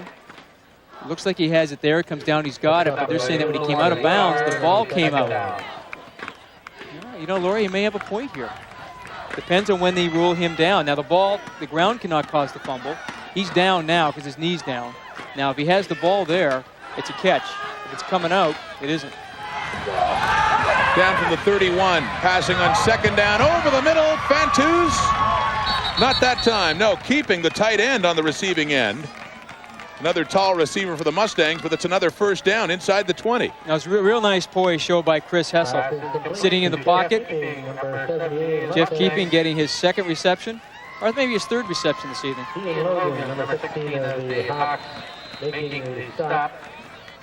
Good protection up front, then Hessel steps up, keeps his poise, puts it right on the numbers. So using some big plays and that passing attack, the Mustangs work right down near the threshold of the Laurier end zone, and it's Solon inside the 10. And close to another first down near the 5. Drew Solon that time, and very close, about a yard and a half, 2 yards shy from making it first and goal.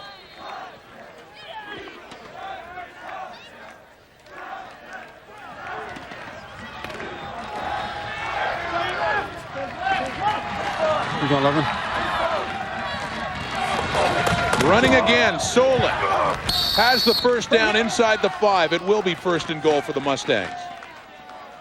So in the air and on the ground, and good balance here in the Mustang attack in the second half. And with an 8-point lead, looking to really open it up.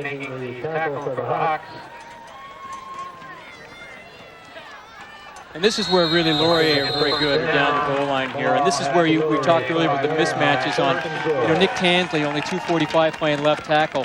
Mitch Gasconi is only 230. He's against, Matt Kruchek, who weighs 292. Got Josh Alexander in there at 316. It's tough to move those guys out of the way. Well, they'll need to be tough now. Their team's up against it. Passing, Hessel, touchdown Mustangs. Mike Bonk gets the major for Western. Mike Bonk's third catch of the season. They don't use him very much, more as a blocking back.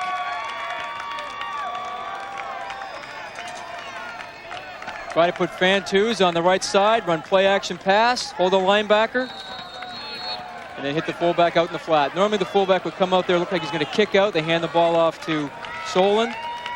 This time they fake it and he runs right by him. So an impressive way to start this second half for the Western Mustangs. In their first possession of the half, they march it down and they punch it in. Actually going through the air to the big fullback, Mike Bonk. And that touchdown making it 17-2. More football on TSN Sunday, week 2 in the National Football League. And a great AFC tilt between the Oakland Raiders and the Pittsburgh Steelers, who are opening up at home and coming off that tough loss Monday night to the defending Super Bowl champion New England Patriots. Great old rivalry, the Raiders and the Steelers in TSN, and this rivalry is all Western right now after that touchdown, the Mike Bonk reception. And a good return there for Laurier by Brian Hickey, but the Golden Hawks have a lot of work to do now in a hole in the third quarter, down by 15. What a great scoring drive that was by Hessel and the Mustangs. 8 plays, 69 yards. And that key play, Fantuz, we've seen him a few times, not a lot since the first quarter, but another big one there, a 38-yard catch. No question. I mean, he's a guy you can throw the ball to when he's covered. Congratulations, Tracy. Here's your $140. The ball is up at the 46. Laurier, Ryan Peer, calling it out of shotgun. Passing a lot more now, I'm sure. It does there, and it's caught. It's the rookie on the receiving end there for a short gain, Will Northcote. But they're tough yards now as they get it up at the 49. Well, you think of the pressure that's on his shoulders right now. He's looking at his team down by 15 points. And I think when Ryan Pierce said, I think after the first game loss, they lost to Waterloo this year, he said, you know what? everybody keeps talking about, yeah, I'm going to be a good quarterback and all this stuff. He goes, you know what? I got to start winning some ball games. And, you know, that to me showed a tremendous maturity for a guy only in his second year. So he understands what it's all about. On second down, handing off to Mettler, but going nowhere. Lost yardage in that play, so 2 and out again. Becker will be coming on to punt this football away. 9 minutes to go until three-quarter time. And, you know, I'm a bit surprised that Laurier now have not tried to take him outside, because he does have a great threat to run the football. I mean, when Laurier had the greatest success in the second quarter is when in that drive when he got outside of the pocket. On back-to-back plays. Causes all sorts of trouble. You know, he's a great runner, a good scrambler. He's more of an improviser. It's sometimes very difficult when you try to take a quarterback that's like that, like a Doug Flutie or a Chris Flynn, one of those type of kids, and try to make them a drop-back passer. Let them do what they do best. It's been a difficult time with that Golden Hawk offense as they look to punt it away.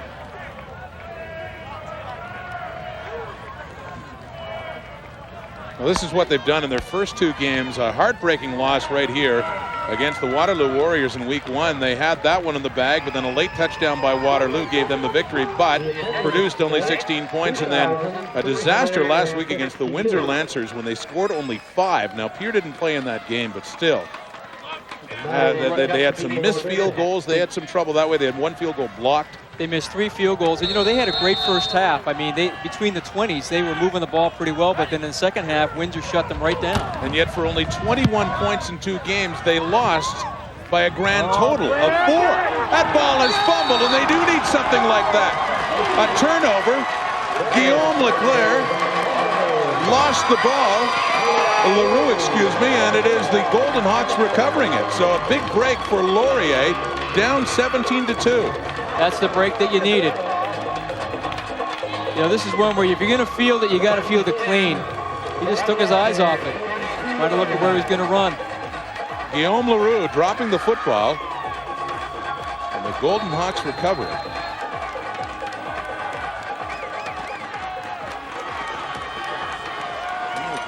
Coming in to get it, Blair Ryan, defensive back. And that special teams play and a big turnover for Laurier. Here, passing and completing it too. And still going is Joel Wright. Turns around and picks up more yards. Well, that Joel Wright is very impressive. Came out of Salt Fleet. Do you know another receiver that came out of Salt Fleet? Masadi. Paul Masadi. Right. Fine career with the Toronto Argonauts. Exactly. Well, he's certainly following in his footsteps right now. I mean, that's just a dynamite job to go up and get your body in between the defender and the ball. And now the catch, and then keep your feet, work to the goal line. You know, he's not playing like a freshman. I mean, that's what's incredible is that most of the freshmen that are playing here tonight aren't playing like it. You talk about Fan Twos and Wright, best receivers on the field.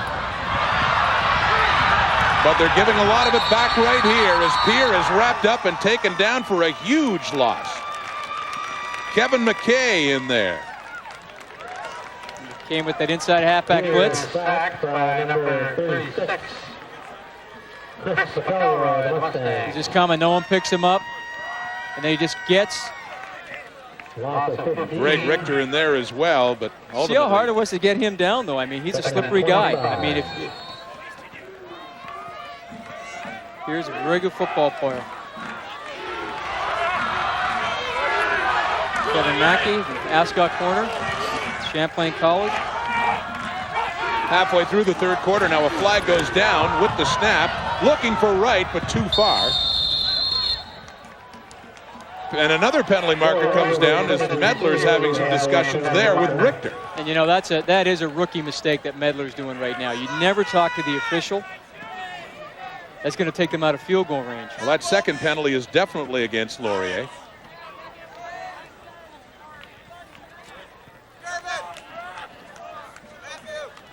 So it'll be a net loss of 10 yards.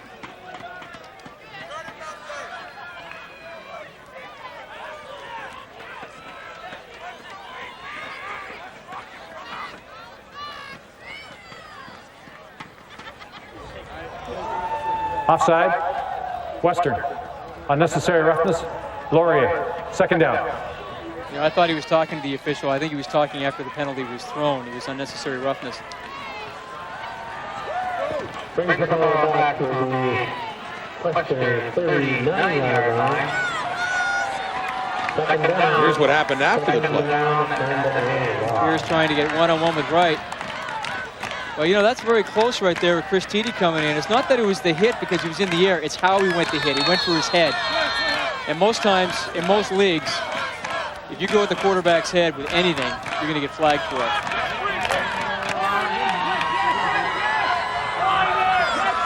Here, of course, just coming back in this game after suffering a concussion in week 1. It is second down. Throwing again, his receiver Wright fell down. He slipped just after the ball was released by Pierre, so there was no chance for the Golden Hawks on that play, and it's third down. But that's unfortunate for Laurier, you know, to get that turnover, get some momentum on your side. Nice approach, goes to the inside shoulder, then he just kind of gets caught by that turf monster and goes down.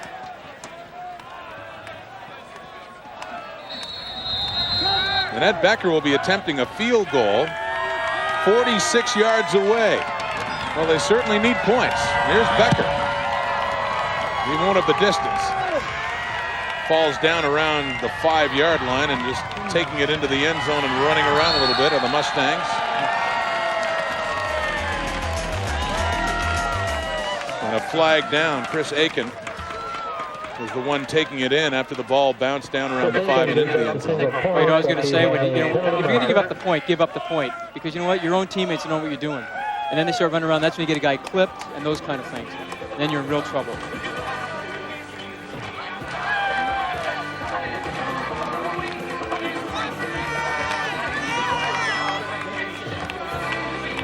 Rick Smits, the head coach of the Laurier Golden Hawks, waiting to hear what the call is as well. Flag being down, but the defense for Laurier is out there nonetheless. 6:31 to go here in the third quarter.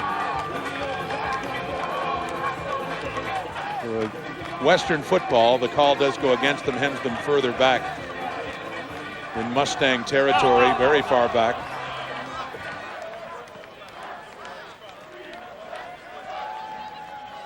They'll huddle up in their end zone. You know what this one is. Push from the rear. Western. First down. Mustang football, but back at their 5 here in Friday Night Football. That's what it's all about. The Vanier Cup that'll be handed out November 23rd at Skydome. If you want to go there and watch the game in person, for a ticket, call 1-866-4-VANIER. Strange turn of events here at University Stadium. Ed Becker missing on a 46-yard field goal attempt. But the Mustangs give up the single, and then a penalty for pushing from behind pushes them back to their 5. Laurier got the best of everything there. I mean, they got field position plus the point. That does not seem to make a lot of sense, but nonetheless, they're starting deep and trying to pass their way out of it to Fantus. Fantus, fantastic.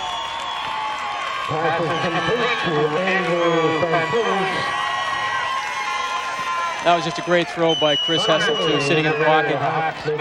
But an even better catch by Andy Fantus. He is just so reliable in using that height. Play action pass, he just throws it in there and lets Fantus go get it. I mean, there's a guy right on him, concentrates. You know, there's not a lot of guys in this league that will make that catch.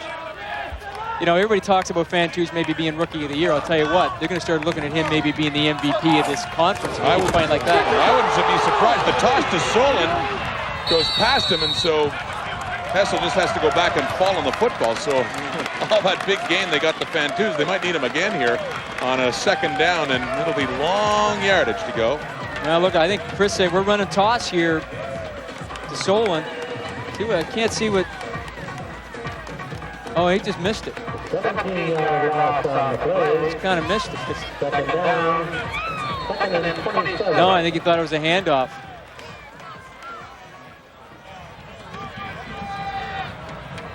Loss of about 15 yards. Call it second down. Well, what would you do? 25 to go. What would you do in this situation? I know who I'd throw it to. Is there a number 2 out there, perhaps? Just throw it high and let him come down and grab it. He's looking.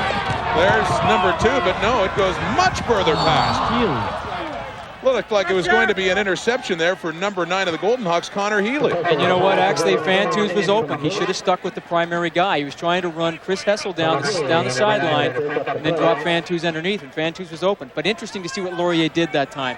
They went and took a linebacker, Kevin McNeil, and they walked him out on Fantus. They put him in his face because they're saying, you know what, we're not going to give you a free release anymore. We're going to jam you. And for a young receiver sometimes, that's a real skill you have to develop, is how to get off the line of scrimmage. It's about the only surprise about Fantus tonight that they have not been trying to get it his way more often. Because even when he's covered, he's open.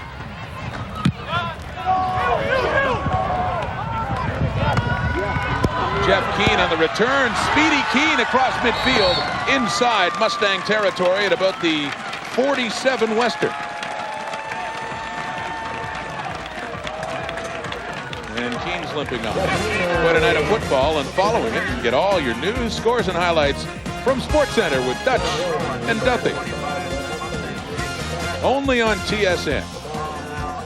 Got this game tonight and off to BC Place afterwards for Wendy's Friday Night Football, the Lions and the Edmonton Eskimos as well. And then SportsCenter.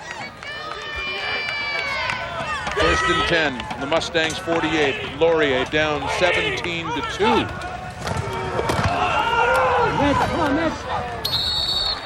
They had 3 points on the board. Now 2 points on the board. So when it looked like the best of both worlds when they initially awarded the single, it is no single, of course, and that's why they were empty. That explains it. Good carry there by Medler on 1st down. You know, what we should explain too, Rod, is that the OUA does not have the same rules that the CIU or CIS runs and all the other leagues, that the ball goes into the end zone on a punt or a missed field goal and you run it out. You just have to get it out. The ball would be scrimmage at the 20. The OU does not have that rule.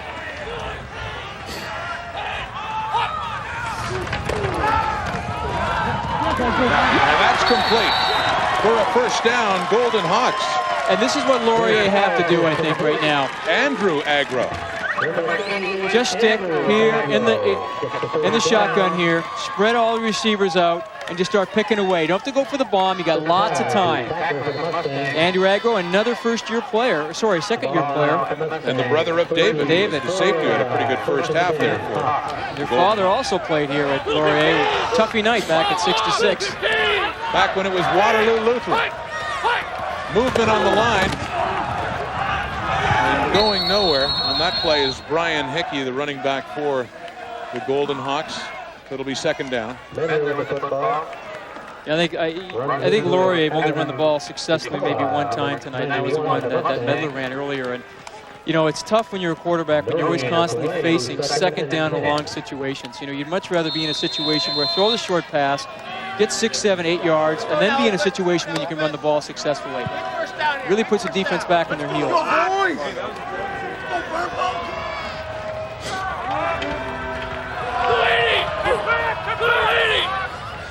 He's got Joel Wright flanked out to the left. Pressure coming right away. Pierce on the run and taken down. The Mustangs were coming, and they don't give him a chance. It'll be 3rd down. First down by John Hammond, number 34. Mustangs going to bring up 3rd down. You know, when you're back there as a quarterback, this looks like the white crest of a wave coming at you. And it just seems to be nowhere to go, nowhere to hide.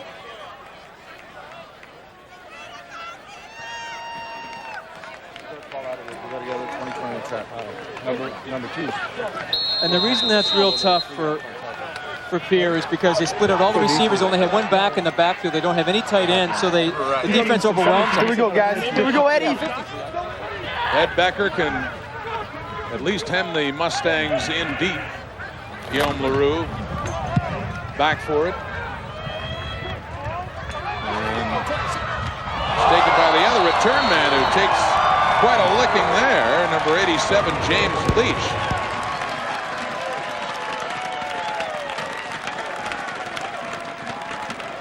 Adrian Hauer on the coverage for Wilfred Laurier. One of those defensive linemen they have running down the field. It's all that weight moving forward. Wow, I tell you what, that's textbook right there. Did you see the hips go through? Whoa. Wow. That's how you teach it. The ball now at the Mustangs. Well executed by Howard. Come on, D. For the Mustangs, from their 15 on the ground. Sola tries to pull over a man as he gets out of bounds, and another good gain on first. With the football. Even Freight, number 25, coming up to make the hit. First down, Mustangs. Drew Solon has had a good night. You know, coming into this ball game, we were talking about Pierre, his brother Kyle at McMaster. He's 300 yards rushing this season so far as well, having a pretty good season.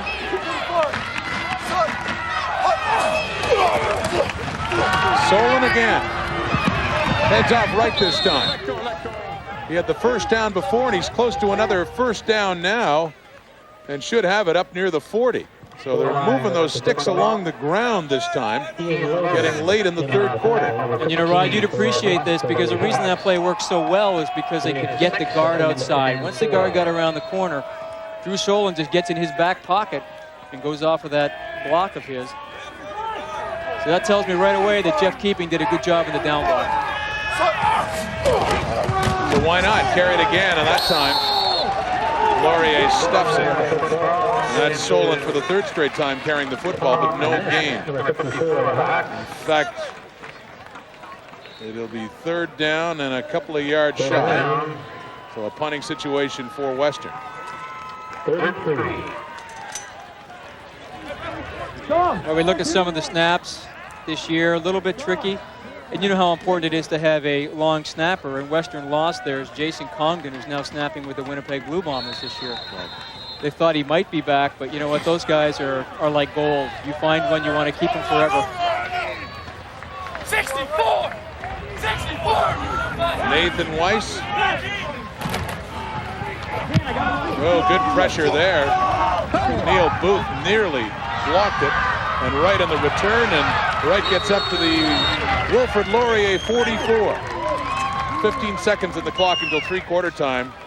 And even though it's 15 points, it could be so much more against Rick's Mitch and Wilfrid Laurier. They still have a chance to get back in this game, but they need to string some of these plays together. They've shown a few flashes, just not enough from Ryan Pierre. That's what I was just going to say, Rod, is that, you know, that's the frustrating thing about being a coach, is that you see flashes of brilliance, and that's really your job, is to now get the kids to be able to do that consistently. And that's what's so frustrating, is you're right. Pierre and Laurier's offense have tremendous sparkle at times, but then they go flat, or they make a mistake. Only 6 completions, only 6 first downs in this game for Wilfrid Laurier. Over the middle. Oh, nearly a brilliant catch there. And the intended receiver, Andrew Agro, who had his first catch just earlier in this quarter, almost brought it down with the one hand, but that's the end of the third quarter. And it was the Mustangs adding to their lead now on top, 17-2, heading to the fourth here at University Stadium. As the fourth quarter is to begin, it was a low-scoring third quarter for Larry Haler and the Mustangs, though. They accounted for the only points. 6 of those points coming here. Little fake. Mike Bont, the fullback, with the touchdown. They converted that, and that was it. Just the 7 points on the board. The Mustangs have them, and they increased their lead to 17-2 heading into the fourth.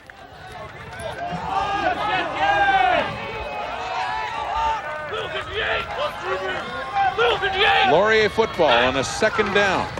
Out of the shotgun. Passing over the middle. Nearly again, but no, it falls incomplete.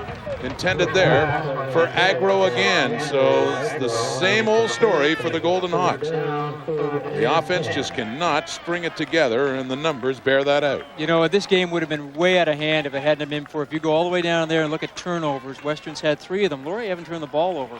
This game would have been way out of hand. I mean, 371 total yards to 127.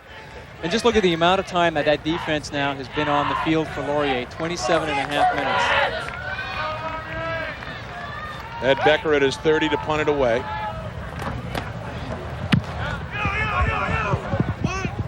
James Leach at his 30. Oh, squeezes out and then takes a licking from O.J. Tassé. James Leach down after a 5-yard return, and he had to work hard to get it. Tell you, what a hit here by O.J. Tassé. Looked like Leach was going to escape, but he came in and delivered the hammer to him. You know, you play a whole season waiting for a hit like that. He just kind of emerged, too. He was in a pile, and then away James Leach kept his feet and emerged from it. I thought he was down here, and then look at this, he had 30 coming, boom. I mean, that just snapped his head back. A lot of big sticks by Laurier. And a rough ride taken down right there. It is Ryan Brown, and the helmet comes off from Greg Ross, who had a touchdown in this game in the first quarter. And you know Ross what? caught that football, and then he was up high. Yes. You know, it's one thing about this Laurier defense. They're so well coached by Gary Jeffries. And, you know, the trademark of Laurier defense has always been that they hit hard. I mean, they really hit people hard. And even though that they're behind now, their defense has not given up at all. I mean, they're continuing to get off the ball.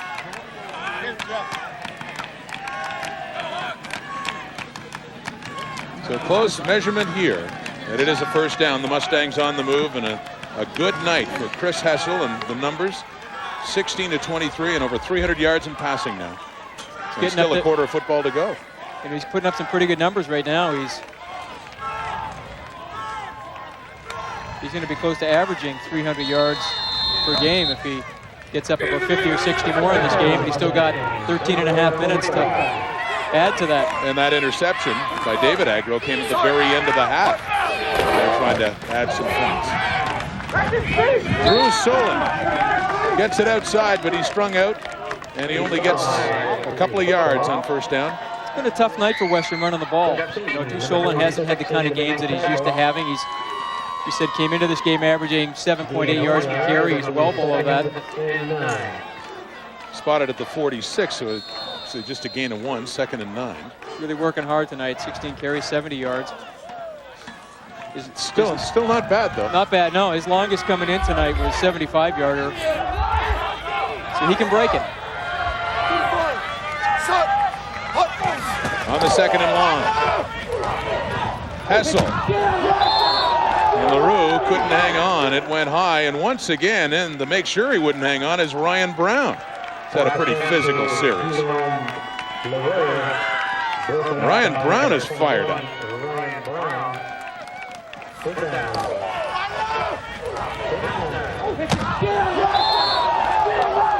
And, you know, you're a receiver. You go back to the quarterback and say, don't hang me out like that. I mean, you know, Hessel just kind of lobbed it to him. No, put it on my numbers, please. You know, get it to me as quick as possible. It's kind of pick a rib time. Okay. Be happy, but that's enough. Okay? My bad. You ever get any receivers coming back making that complaint? Never. Yeah. You seem to know that story so well, I thought I'd ask. No yards called there, and Joel Wright in the return, and picks up about 6 more on that return. 12:29 to go in the fourth quarter here in Waterloo, and it is all Mustangs with a 17-2 lead over Wilfrid Laurier.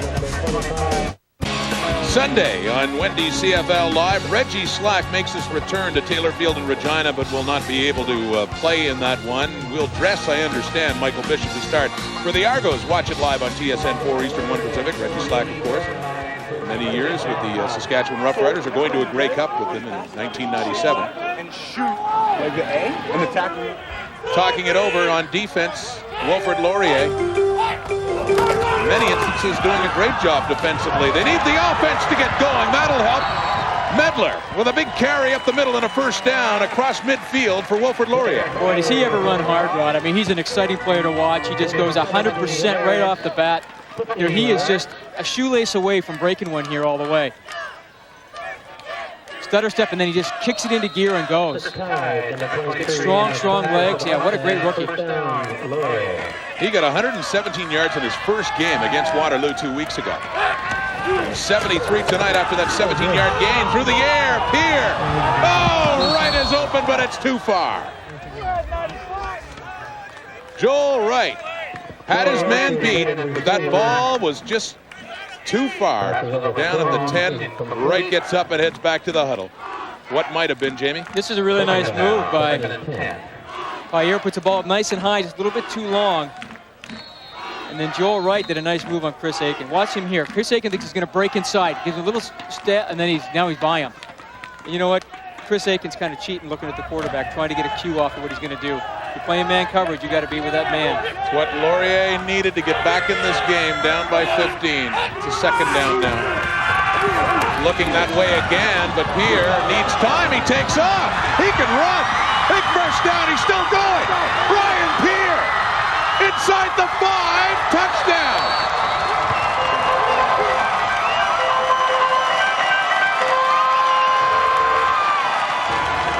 Wow. Not a touchdown. So close. Come on. They say no TDs, just down around the 1 foot line, I guess. This he was that close. Amazing play by Pierre. You know, he's trying to throw the ball. No, it's not there. Now he takes off and runs.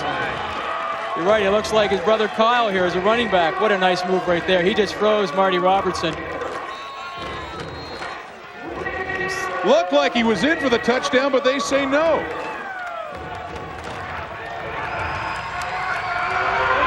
They'll get another chance. They'll punch it in. Laurier, do they ever need this? Handing off. That is a touchdown, Wilfrid Laurier. And some energy's coming back to this crowd at University Stadium. Now, I think Laurier right now will play for one. They'll kick the convert. They still need a 2-point conversion on the next touchdown. But I think they'll play for one right now and then try and get the 2 at that other time if they score again. They can roll Western. Brian Hickey with the touchdown from the 1 for Laurier. Pending the convert by Ed Becker, it would be an 8-point game, 17-8 right now. Trying to make it 17-9.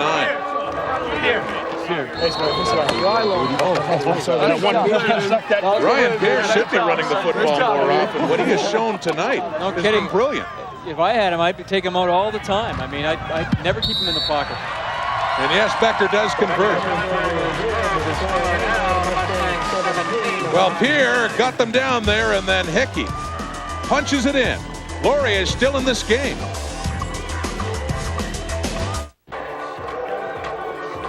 Well, the man on the left was peerless on that last drive. Ryan Pierre with the big run to set up the Laurier touchdown. It looked like he had the TD himself, and Brian Hickey was the one that punched it in from the 1.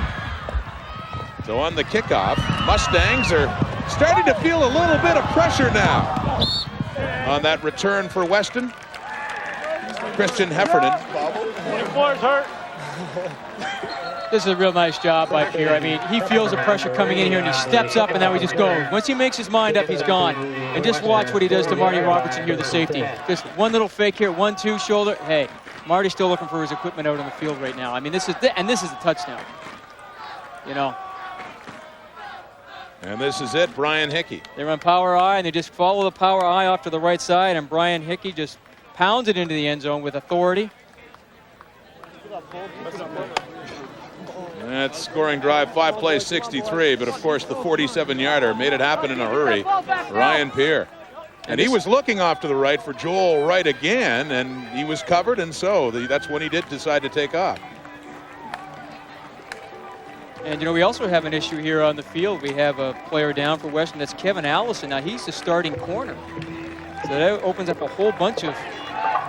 Injured on the kick return for the Mustangs, and fortunately for them, he has time to rest with that Western offense on the field right now, but that does not look too good. No.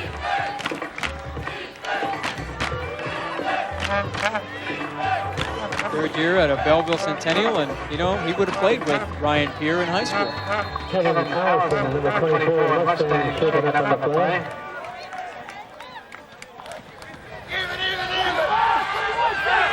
This is a strange feeling, I'm sure, for Chris Hessel and the Mustangs, who have ruled in this game, and yet need to get going again. An 8-point lead, and new life in Laurier, defensively too. Justin Shackle with the knockdown there.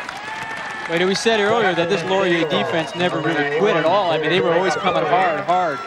And they were just hoping that their offense would kind of get their act together, and that seemed to have happened right now. Nice job. Once the quarterback takes his front hand off the ball, you get your hands up in the air. Knock the ball away. Justin Shackle knocks it down. Second down. 10 to go, Western. 10:29 and counting in the clock. And their opponents are feeling invigorated. Let's see what Hessel does. Looks deep over the middle. And who else? Fantus on the receiving end. When they need a big play, he always has one for them. And good work by Hessel to get the ball to him. A big first down in Laurier territory at the 50. You know, it sounds, football sometimes is a simple game. You know, I think sometimes you just got to say, you know, I'm going to throw it to him until you guys stop him. And they've showed no sign they can stop. They can't stop him. They get in the gun and then they do the semi-roll. Third straight game over 100 yards receiving for the rookie, Andy Fantus, who plays like a seasoned veteran. They try running at that time, but few yards gained up the middle for the Mustangs and Mike Bonk, who was a touchdown in this game.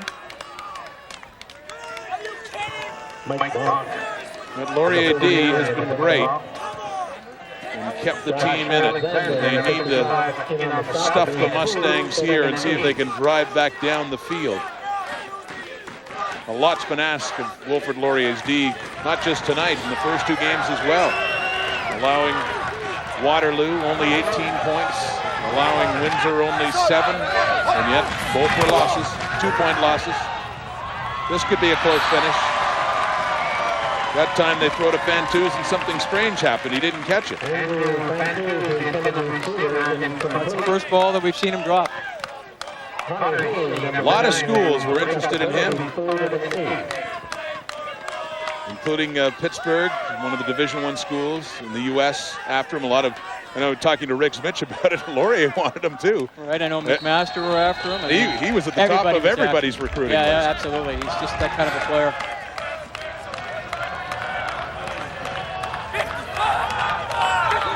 Punting situation, Mustangs now. Nathan Weiss standing back at his 48. And a short punt. It bounces around at the 30. Getting close to the midway point of this fourth quarter. Let's see what Laurier can build on with that momentum they obtained in that last drive. Ryan Peer. Rick Mitch, he was a good quarterback in his day at the University of Ottawa. Led the GGs to a Vanier Cup appearance, a loss in 1980 against the University of Alberta Golden Bears. I remember playing against him in high school in Ottawa. He went to Fisher Park and was outstanding passer for a high school quarterback. Knows the position, trying to instill his knowledge into his young QB, Ryan Peer, who's more dangerous when he takes off with the ball. On the shuffle pass, Medler, good gain on first down for Wilfrid Laurier and out of bounds. And you know, the flag coming down, excuse me, Jamie, on the sideline afterwards. You know, Western's really losing their discipline here right now. You know, they're starting to feel everything seems to be getting tight for them. You can almost feel it up here in the booth when we're watching this game.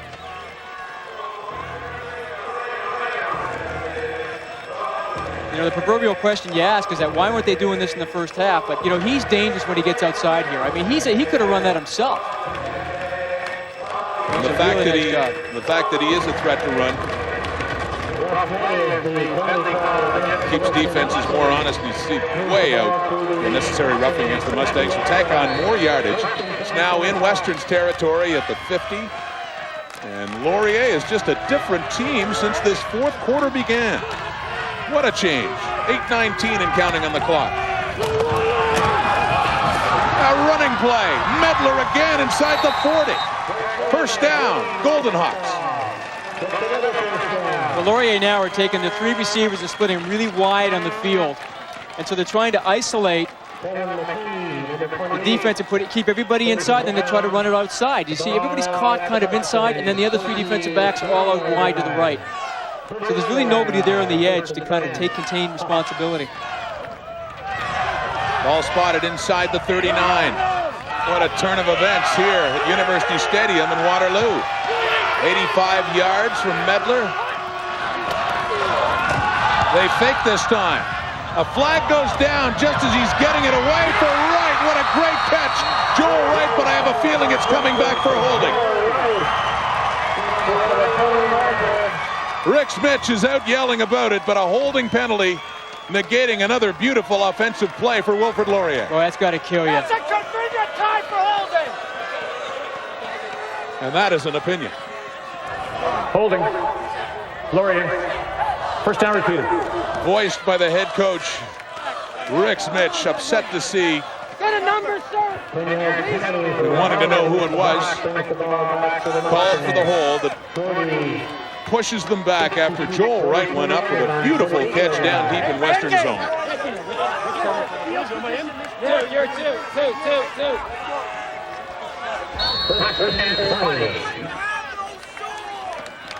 Play action pass. I'm trying to see with a hold. Yeah, you can see 67 just. Yeah, once a jersey starts being pulled, you know he's clasped his hand and the official's going to throw that. Setting up the screen. Hickey turns it up. Gets down close to the Western 40, so gets a lot of that yardage back on 1st and 20. About 8 yards. But I've been very impressed by Joel Wright. I mean, it's just first-year player coming in like that. Fantuz, same thing. I mean, these kids are going to be really exciting. And at the very beginning of the show, we talked about how these teams are trying to build with the young players. They certainly have some great young ones. Call it a gain of 6, 2nd and 14, 6:52. So we're under 7 minutes now in the 4th quarter. Here. Wants Agro. He's got it. It's picked off. It is intercepted by Marty Robertson, intended for Agro. And two, talk about a tale of a couple of plays to spoil the momentum of Laurier. Agro going up for the ball. Looked like he had position, too, in which to get it. Kind of went through him and right into Marty Robertson's arms. Good job by Robertson to hold on to it. But, I mean, that throw was a heck of a throw because here had a guy right in his face. Yeah, ref is right there. It's a very good call. It was an interception.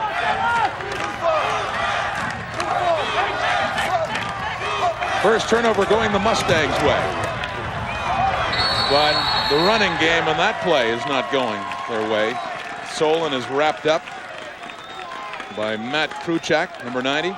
That Laurier force unit has done a great job inside. I mean, they haven't had any yards inside at all. See right here, just watch how he just kind of clogs everything up in there. What a night, gets off the ball, takes on, keeps square. That's the key thing, you know, when he gets into the gap, he doesn't turn his shoulders, he keeps square, takes the ball carrier on. He transferred over. Was once at Manitoba, the Canada West Rookie of the Year in 1997, Matt Kruchak. Hessel. Fantuz, and can't hang on to that one, so we've seen that back-to-back plays now for Andy Fantuz after some brilliant catches earlier in the game. And Western will be punting because of it, so despite the turnover for Laurier, they go unscathed and they'll be getting that football back. This is the first time I've seen Andy Fantuz not try and use his hands to catch the ball. It looks like he makes a nice cut here, but it looks like he lets the ball come into his body and it bounces off. And it looked like it was just deflected a little bit there as well by Stephen Frey. Yeah, good defensive play by Frey. So it was knocked just before it got to Fantuz. Good field position should be coming to the Golden Hawks. Weiss to punt down near his 5. Nice driving punt. And knuckles its way up to Keene. Jeff Keene gets inside the 50, trying to pull his way now down to about the 45. 5:14 in the clock. We still have lots of time for Wilfrid Laurier to make it happen. Down by 8. It is 17-9 in the 4th here in Waterloo. Stay tuned. Ricky Ray's been on a roll since taking over from Jason Moss. The Edmonton Eskimos 9-2. There's one of the big reasons why. Last week in the Labor Day rematch game against Calgary at Commonwealth, and they won it easily, and they're in action again tonight against the BC Lions, trying to get on the winning track again. That'll be coming up later on Friday Night Football. Right now, we could be in for a great finish here. Laurier's really woken up in this 4th quarter. They're still down by 8, but they have the football in Western zone at about the Mustang 46, and a first down. Ryan Peer with time, passing and completing. Northcote and inside the 40. And a first down, or close to it, for the Laurier Golden Hawksville Northcote. Short yardage. Now it'll be second and short, but look at this. First 3 quarters, Jamie, 6 first downs, 5 first downs in this fourth quarter so far, and we still have 5 minutes to play. He must have brought another team out in the fourth quarter, because it certainly isn't the one that we've been seeing for the first 3. They're playing with a lot of confidence right now. They're playing together. I mean, this is an offense now that's starting to believe in itself. That'll be second down and 2. Ryan Peer handing off. First down and a little bit more for Hickey as he goes straight in. He gets stood up eventually, but not before the sticks are to move again. 4:13 and counting.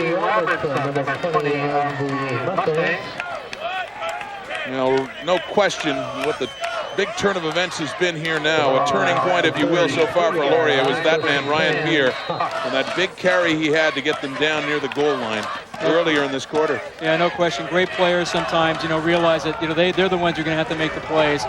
And you can see this team really responding to his leadership out there.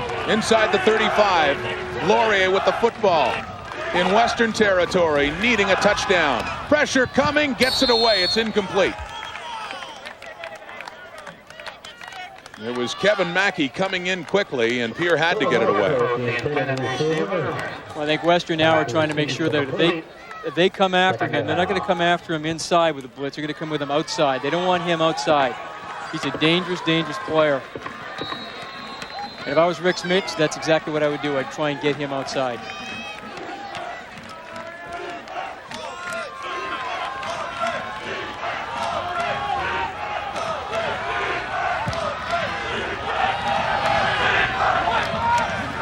Got a shotgun. Second down. Time to get it away, and an open man. It is Wright, his #1 receiver, who wears #1, is inside the 20. Here come the Golden Hawks. And if Peer ever show great poise back there, because, you know, you always try and teach quarterbacks, throw the ball before the receiver makes the cut. And, you know, it sounds easy, but a lot of guys always want to sit there and wait until the receiver cuts before he throws it. That ball's in the air. He hasn't even turned yet. Then he turns around and the ball is right there. I don't care if you're a corner in the National Football League, Canadian Football League, you can't cover stuff like that. The ball's thrown before the guy makes his cut. They're stringing the plays together now. It's making a difference.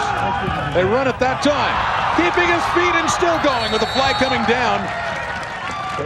Medler. Derek Medler again. And good second effort. You know, it looks like Laurier really wanted. You know, they really wanted. You can just see the determination on that team.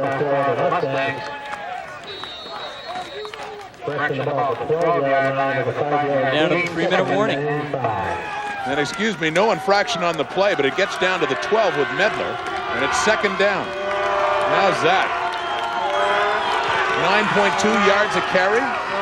Derek Medler, he's had a game. At a shotgun, it's coming again. He gets it away to Wright. Turns around and keeps his feet. Wright. Touchdown. A touchdown, Laurier. Wow. Joel Wright, what a great effort.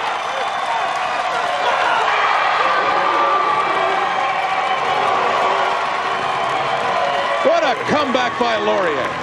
Now this is where Laurier are going to have to go for 2.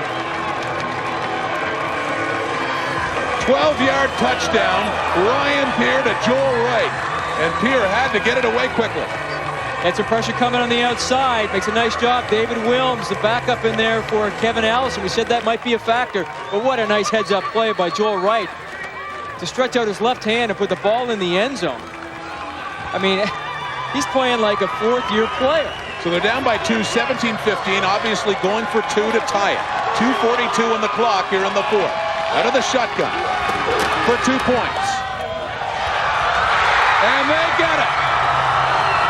Andrew Agro catches the ball on a 2-point convert, and we have a brand new game, 17-17. How about that? Wow, this Laurier team has woken up in the fourth quarter, and I tell you, their defense hung in there, kept the game close for 3 quarters, and then their offense has just exploded. We're loving it here at University Stadium. The home crowd really is something to cheer about. A touchdown and then a 2-pointer to tie. Agro getting it. Andrew Agro, they have him on Chris McElroy, and he just beats him to the corner. Ryan Pierre. What a demonstration. He and the Golden Hawks have put on here in the fourth quarter when you could have easily written them off. They'd done nothing up until then. It's a nice job. It showed some patience, but he reaches out here. That's just a super job with that left arm to get the ball in the end zone. What a performance by that rookie, Joel Wright. Starting in his first game in CIS football, 17-17. Two longtime rivals who've seen better days. The rivalry is still there. And we've got a great one here tonight in Waterloo.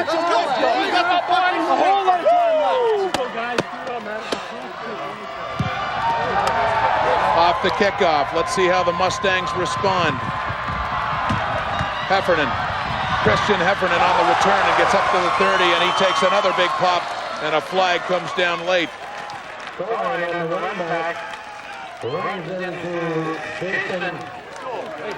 Hey, Joel! Yes, man! Joel Wright all smiles. Talking to Ryan Pierce, 6 plays, 46 yards, and that was the connection for the touchdown. Followed by a 2-point convert to Agro, and we've got a brand new game. This is the real Hawks. This is the real Hawks.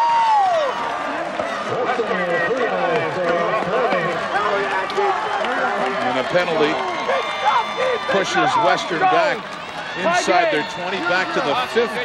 So a long field to travel for the Mustangs now. Well, if Laurier's defense can hold them here, they're hoping to keep them 2 and out, get the punt. They have a great kicker in Ed Becker. Kicking game definitely favors Wilfrid Laurier with Becker. We talked about the kicker for Western is hurt. Spasic has been kicking. It's completed there. Mustangs, Greg Ross on the receiving end, up across the 25 and a first down. Well, that's a dangerous pass, throwing it out there. A little short one, but I guess they feel comfortable. But take a look at that fourth quarter. 15 unanswered points. Look at that fourth quarter right there. 15 points. Where did that come from? It came from Ryan Pierre. Sparked this team. He's been their leader. He's really established himself as a leader of this football team. Took every snap last year as a freshman. Laurier team that went 3-5. But you know what? It looks like that investment's starting to pay off for Rick Smith right now.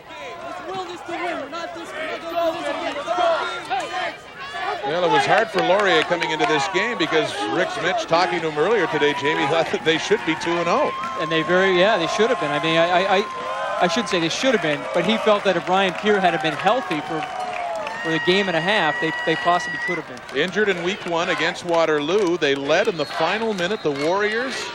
A touchdown pass with just seconds to go, won that by 2 points. Last week against the Windsor Lancers, who historically have not been a power in the OUA, beat them 7-5. There were some missed field goals, missed chances by Wilfrid Laurier to put that game away, and they went to 0-2, looking for their first win. Fantus!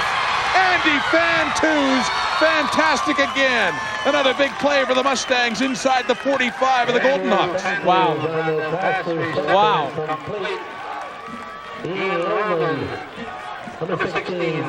You know, Chris Hessel does a pretty good job here of stepping up because he's feeling heat coming back, and he just fires it down there to Fantus. Look at Fantus go up high in the air and grab that. Thing is, he doesn't break stride when he's in the air and he catches the ball. What a brilliant receiver he is. 38 yards. He's had 3 big receptions over 30 yards. So now the Mustangs go on the move, and they run the draw to Solon. Another big gain up the middle for Solon, who gets down to about the 35 and first down yardage. 178 he's up to now tonight.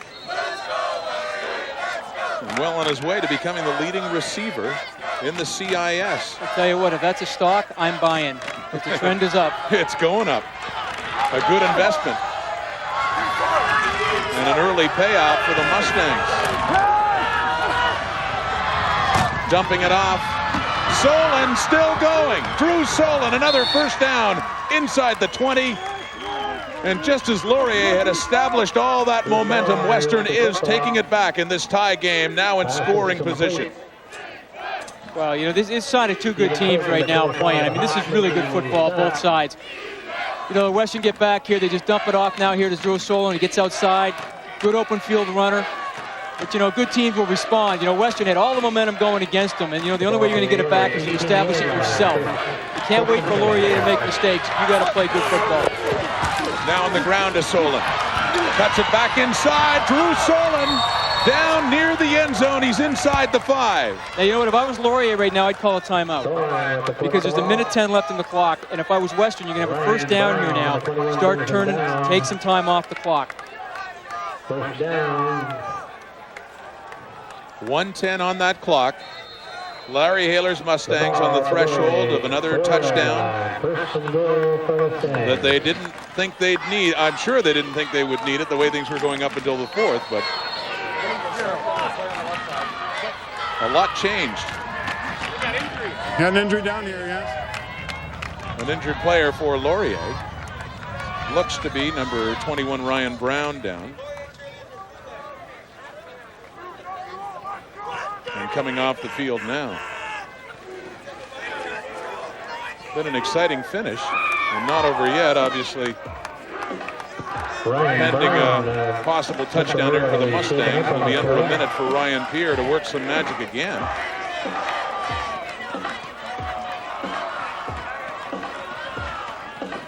Two old quarterbacks now head coaches, Larry Haler and Rick Mitch.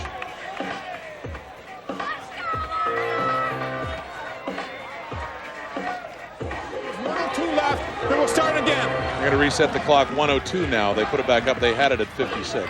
And if Hessel is smart here, he'll wait. He'll try to take off as much time on the clock as possible. I'm not sure if Larry Haler's told him to do that, but he's looking right at the 20-second clock.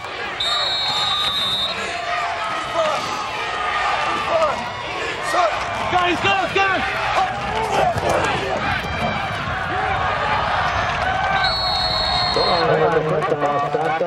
Did not make it in.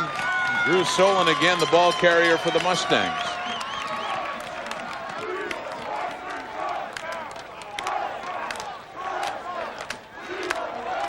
Second down and 3. Now Chris Hessel should wait here. Down to 44, still counting. Left in this 4th quarter, Western looking to go ahead. Solon stuffed again, waiting for the signal, but no, he's not in. Now Larry Haler has a big decision to make here. What a great stand by that Laurier front. And a couple of carries by Solon, but still not in. Tries to go airborne, but they stuff him.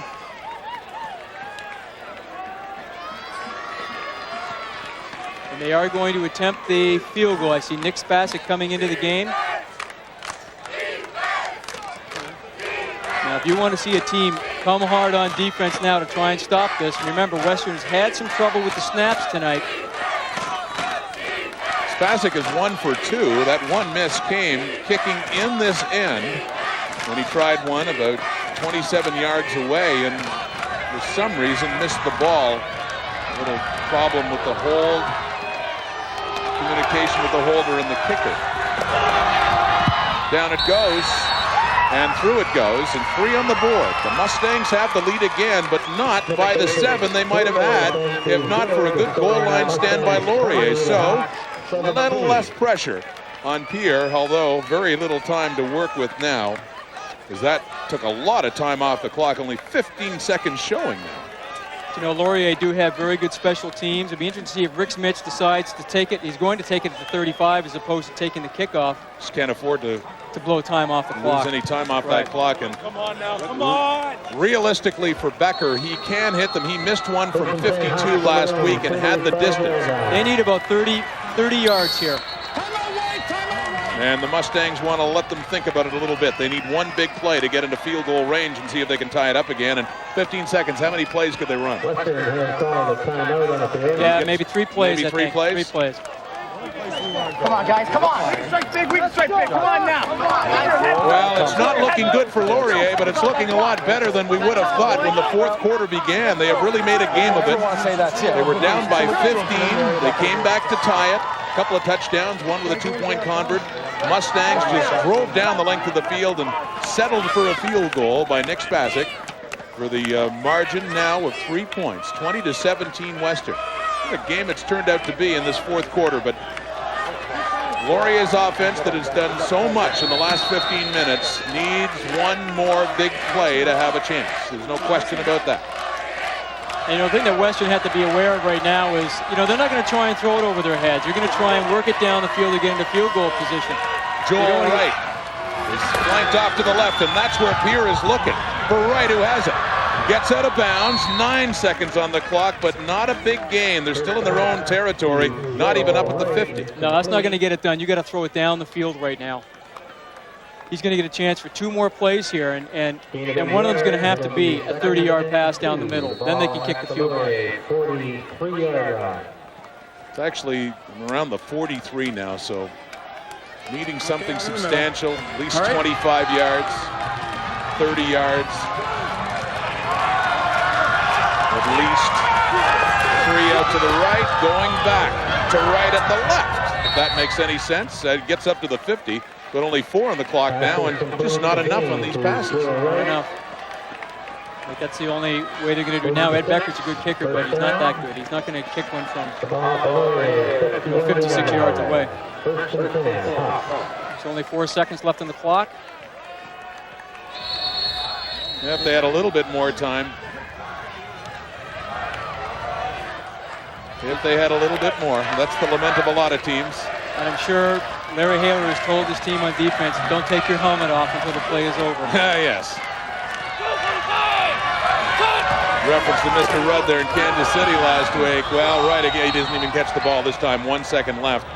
But even had he caught the ball, it would have been a 57-yard attempt for Becker, a little out of his range. And barring a penalty, this will be the last play coming up. Just 1 tick to go. So, see what kind of arm Ryan Pierre has now. Got to get it to the end zone. And you also have to think here, Rod, that a pass interference call only adds 15 yards on maximum. So it's not one of those ones where you can throw it really deep and hope to get the interference, sure. And down real close. Well, Laurier's made a game of it, but they need a miracle now. Last play. Very deep, not nearly deep enough for the end zone, and batted away by the veteran Chris Aiken, and that is the ball game. Game ball going to Andy Fantus with handshakes there on the western sideline for Larry Haler. Career victory number 149, now just 4 away from Tuffy Knight for the all-time lead. Rick Smith. Gary Jeffers, defensive coordinator. Played a lot better. They fall to 0-3, and they have lost 3 games now by a total of 7 points. And there's no way they are an 0-3 football team. They sure didn't look like it in that fourth quarter with what their offense did. Andy Fantus gets the game ball, the receiver, the rookie for the Mustangs. 8 catches, number 2 with 178 yards. And lots of big plays to get the Mustangs going, especially in the first half. Western got the win, but they had to work a little harder to get it. They beat Laurier 20-17.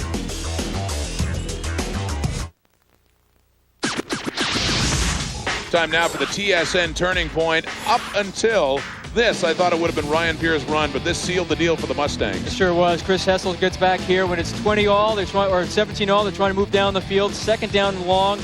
Who does he go to? Of course, his money man, Andy Fantus, for 38 yards. That puts Western into position to kick the winning field goal. A cash donation will be made for the training and development of amateur coaches in Canada, the Coaching Association of Canada, on behalf of TSN. For that turning point for Western and Andy Fantus, take the game ball. You should be smiling. What a game he had tonight for the Mustangs' 2017 victory over Laurier here in Waterloo.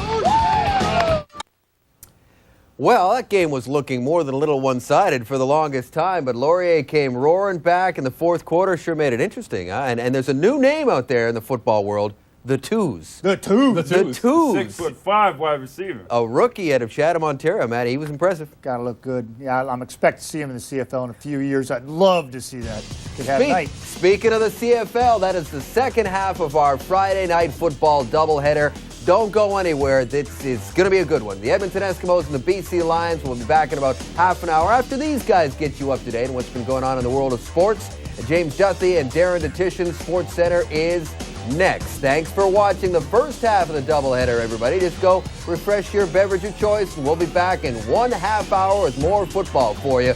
Western gets it done here tonight on TSN. You are watching TSN, Canada's sports leader.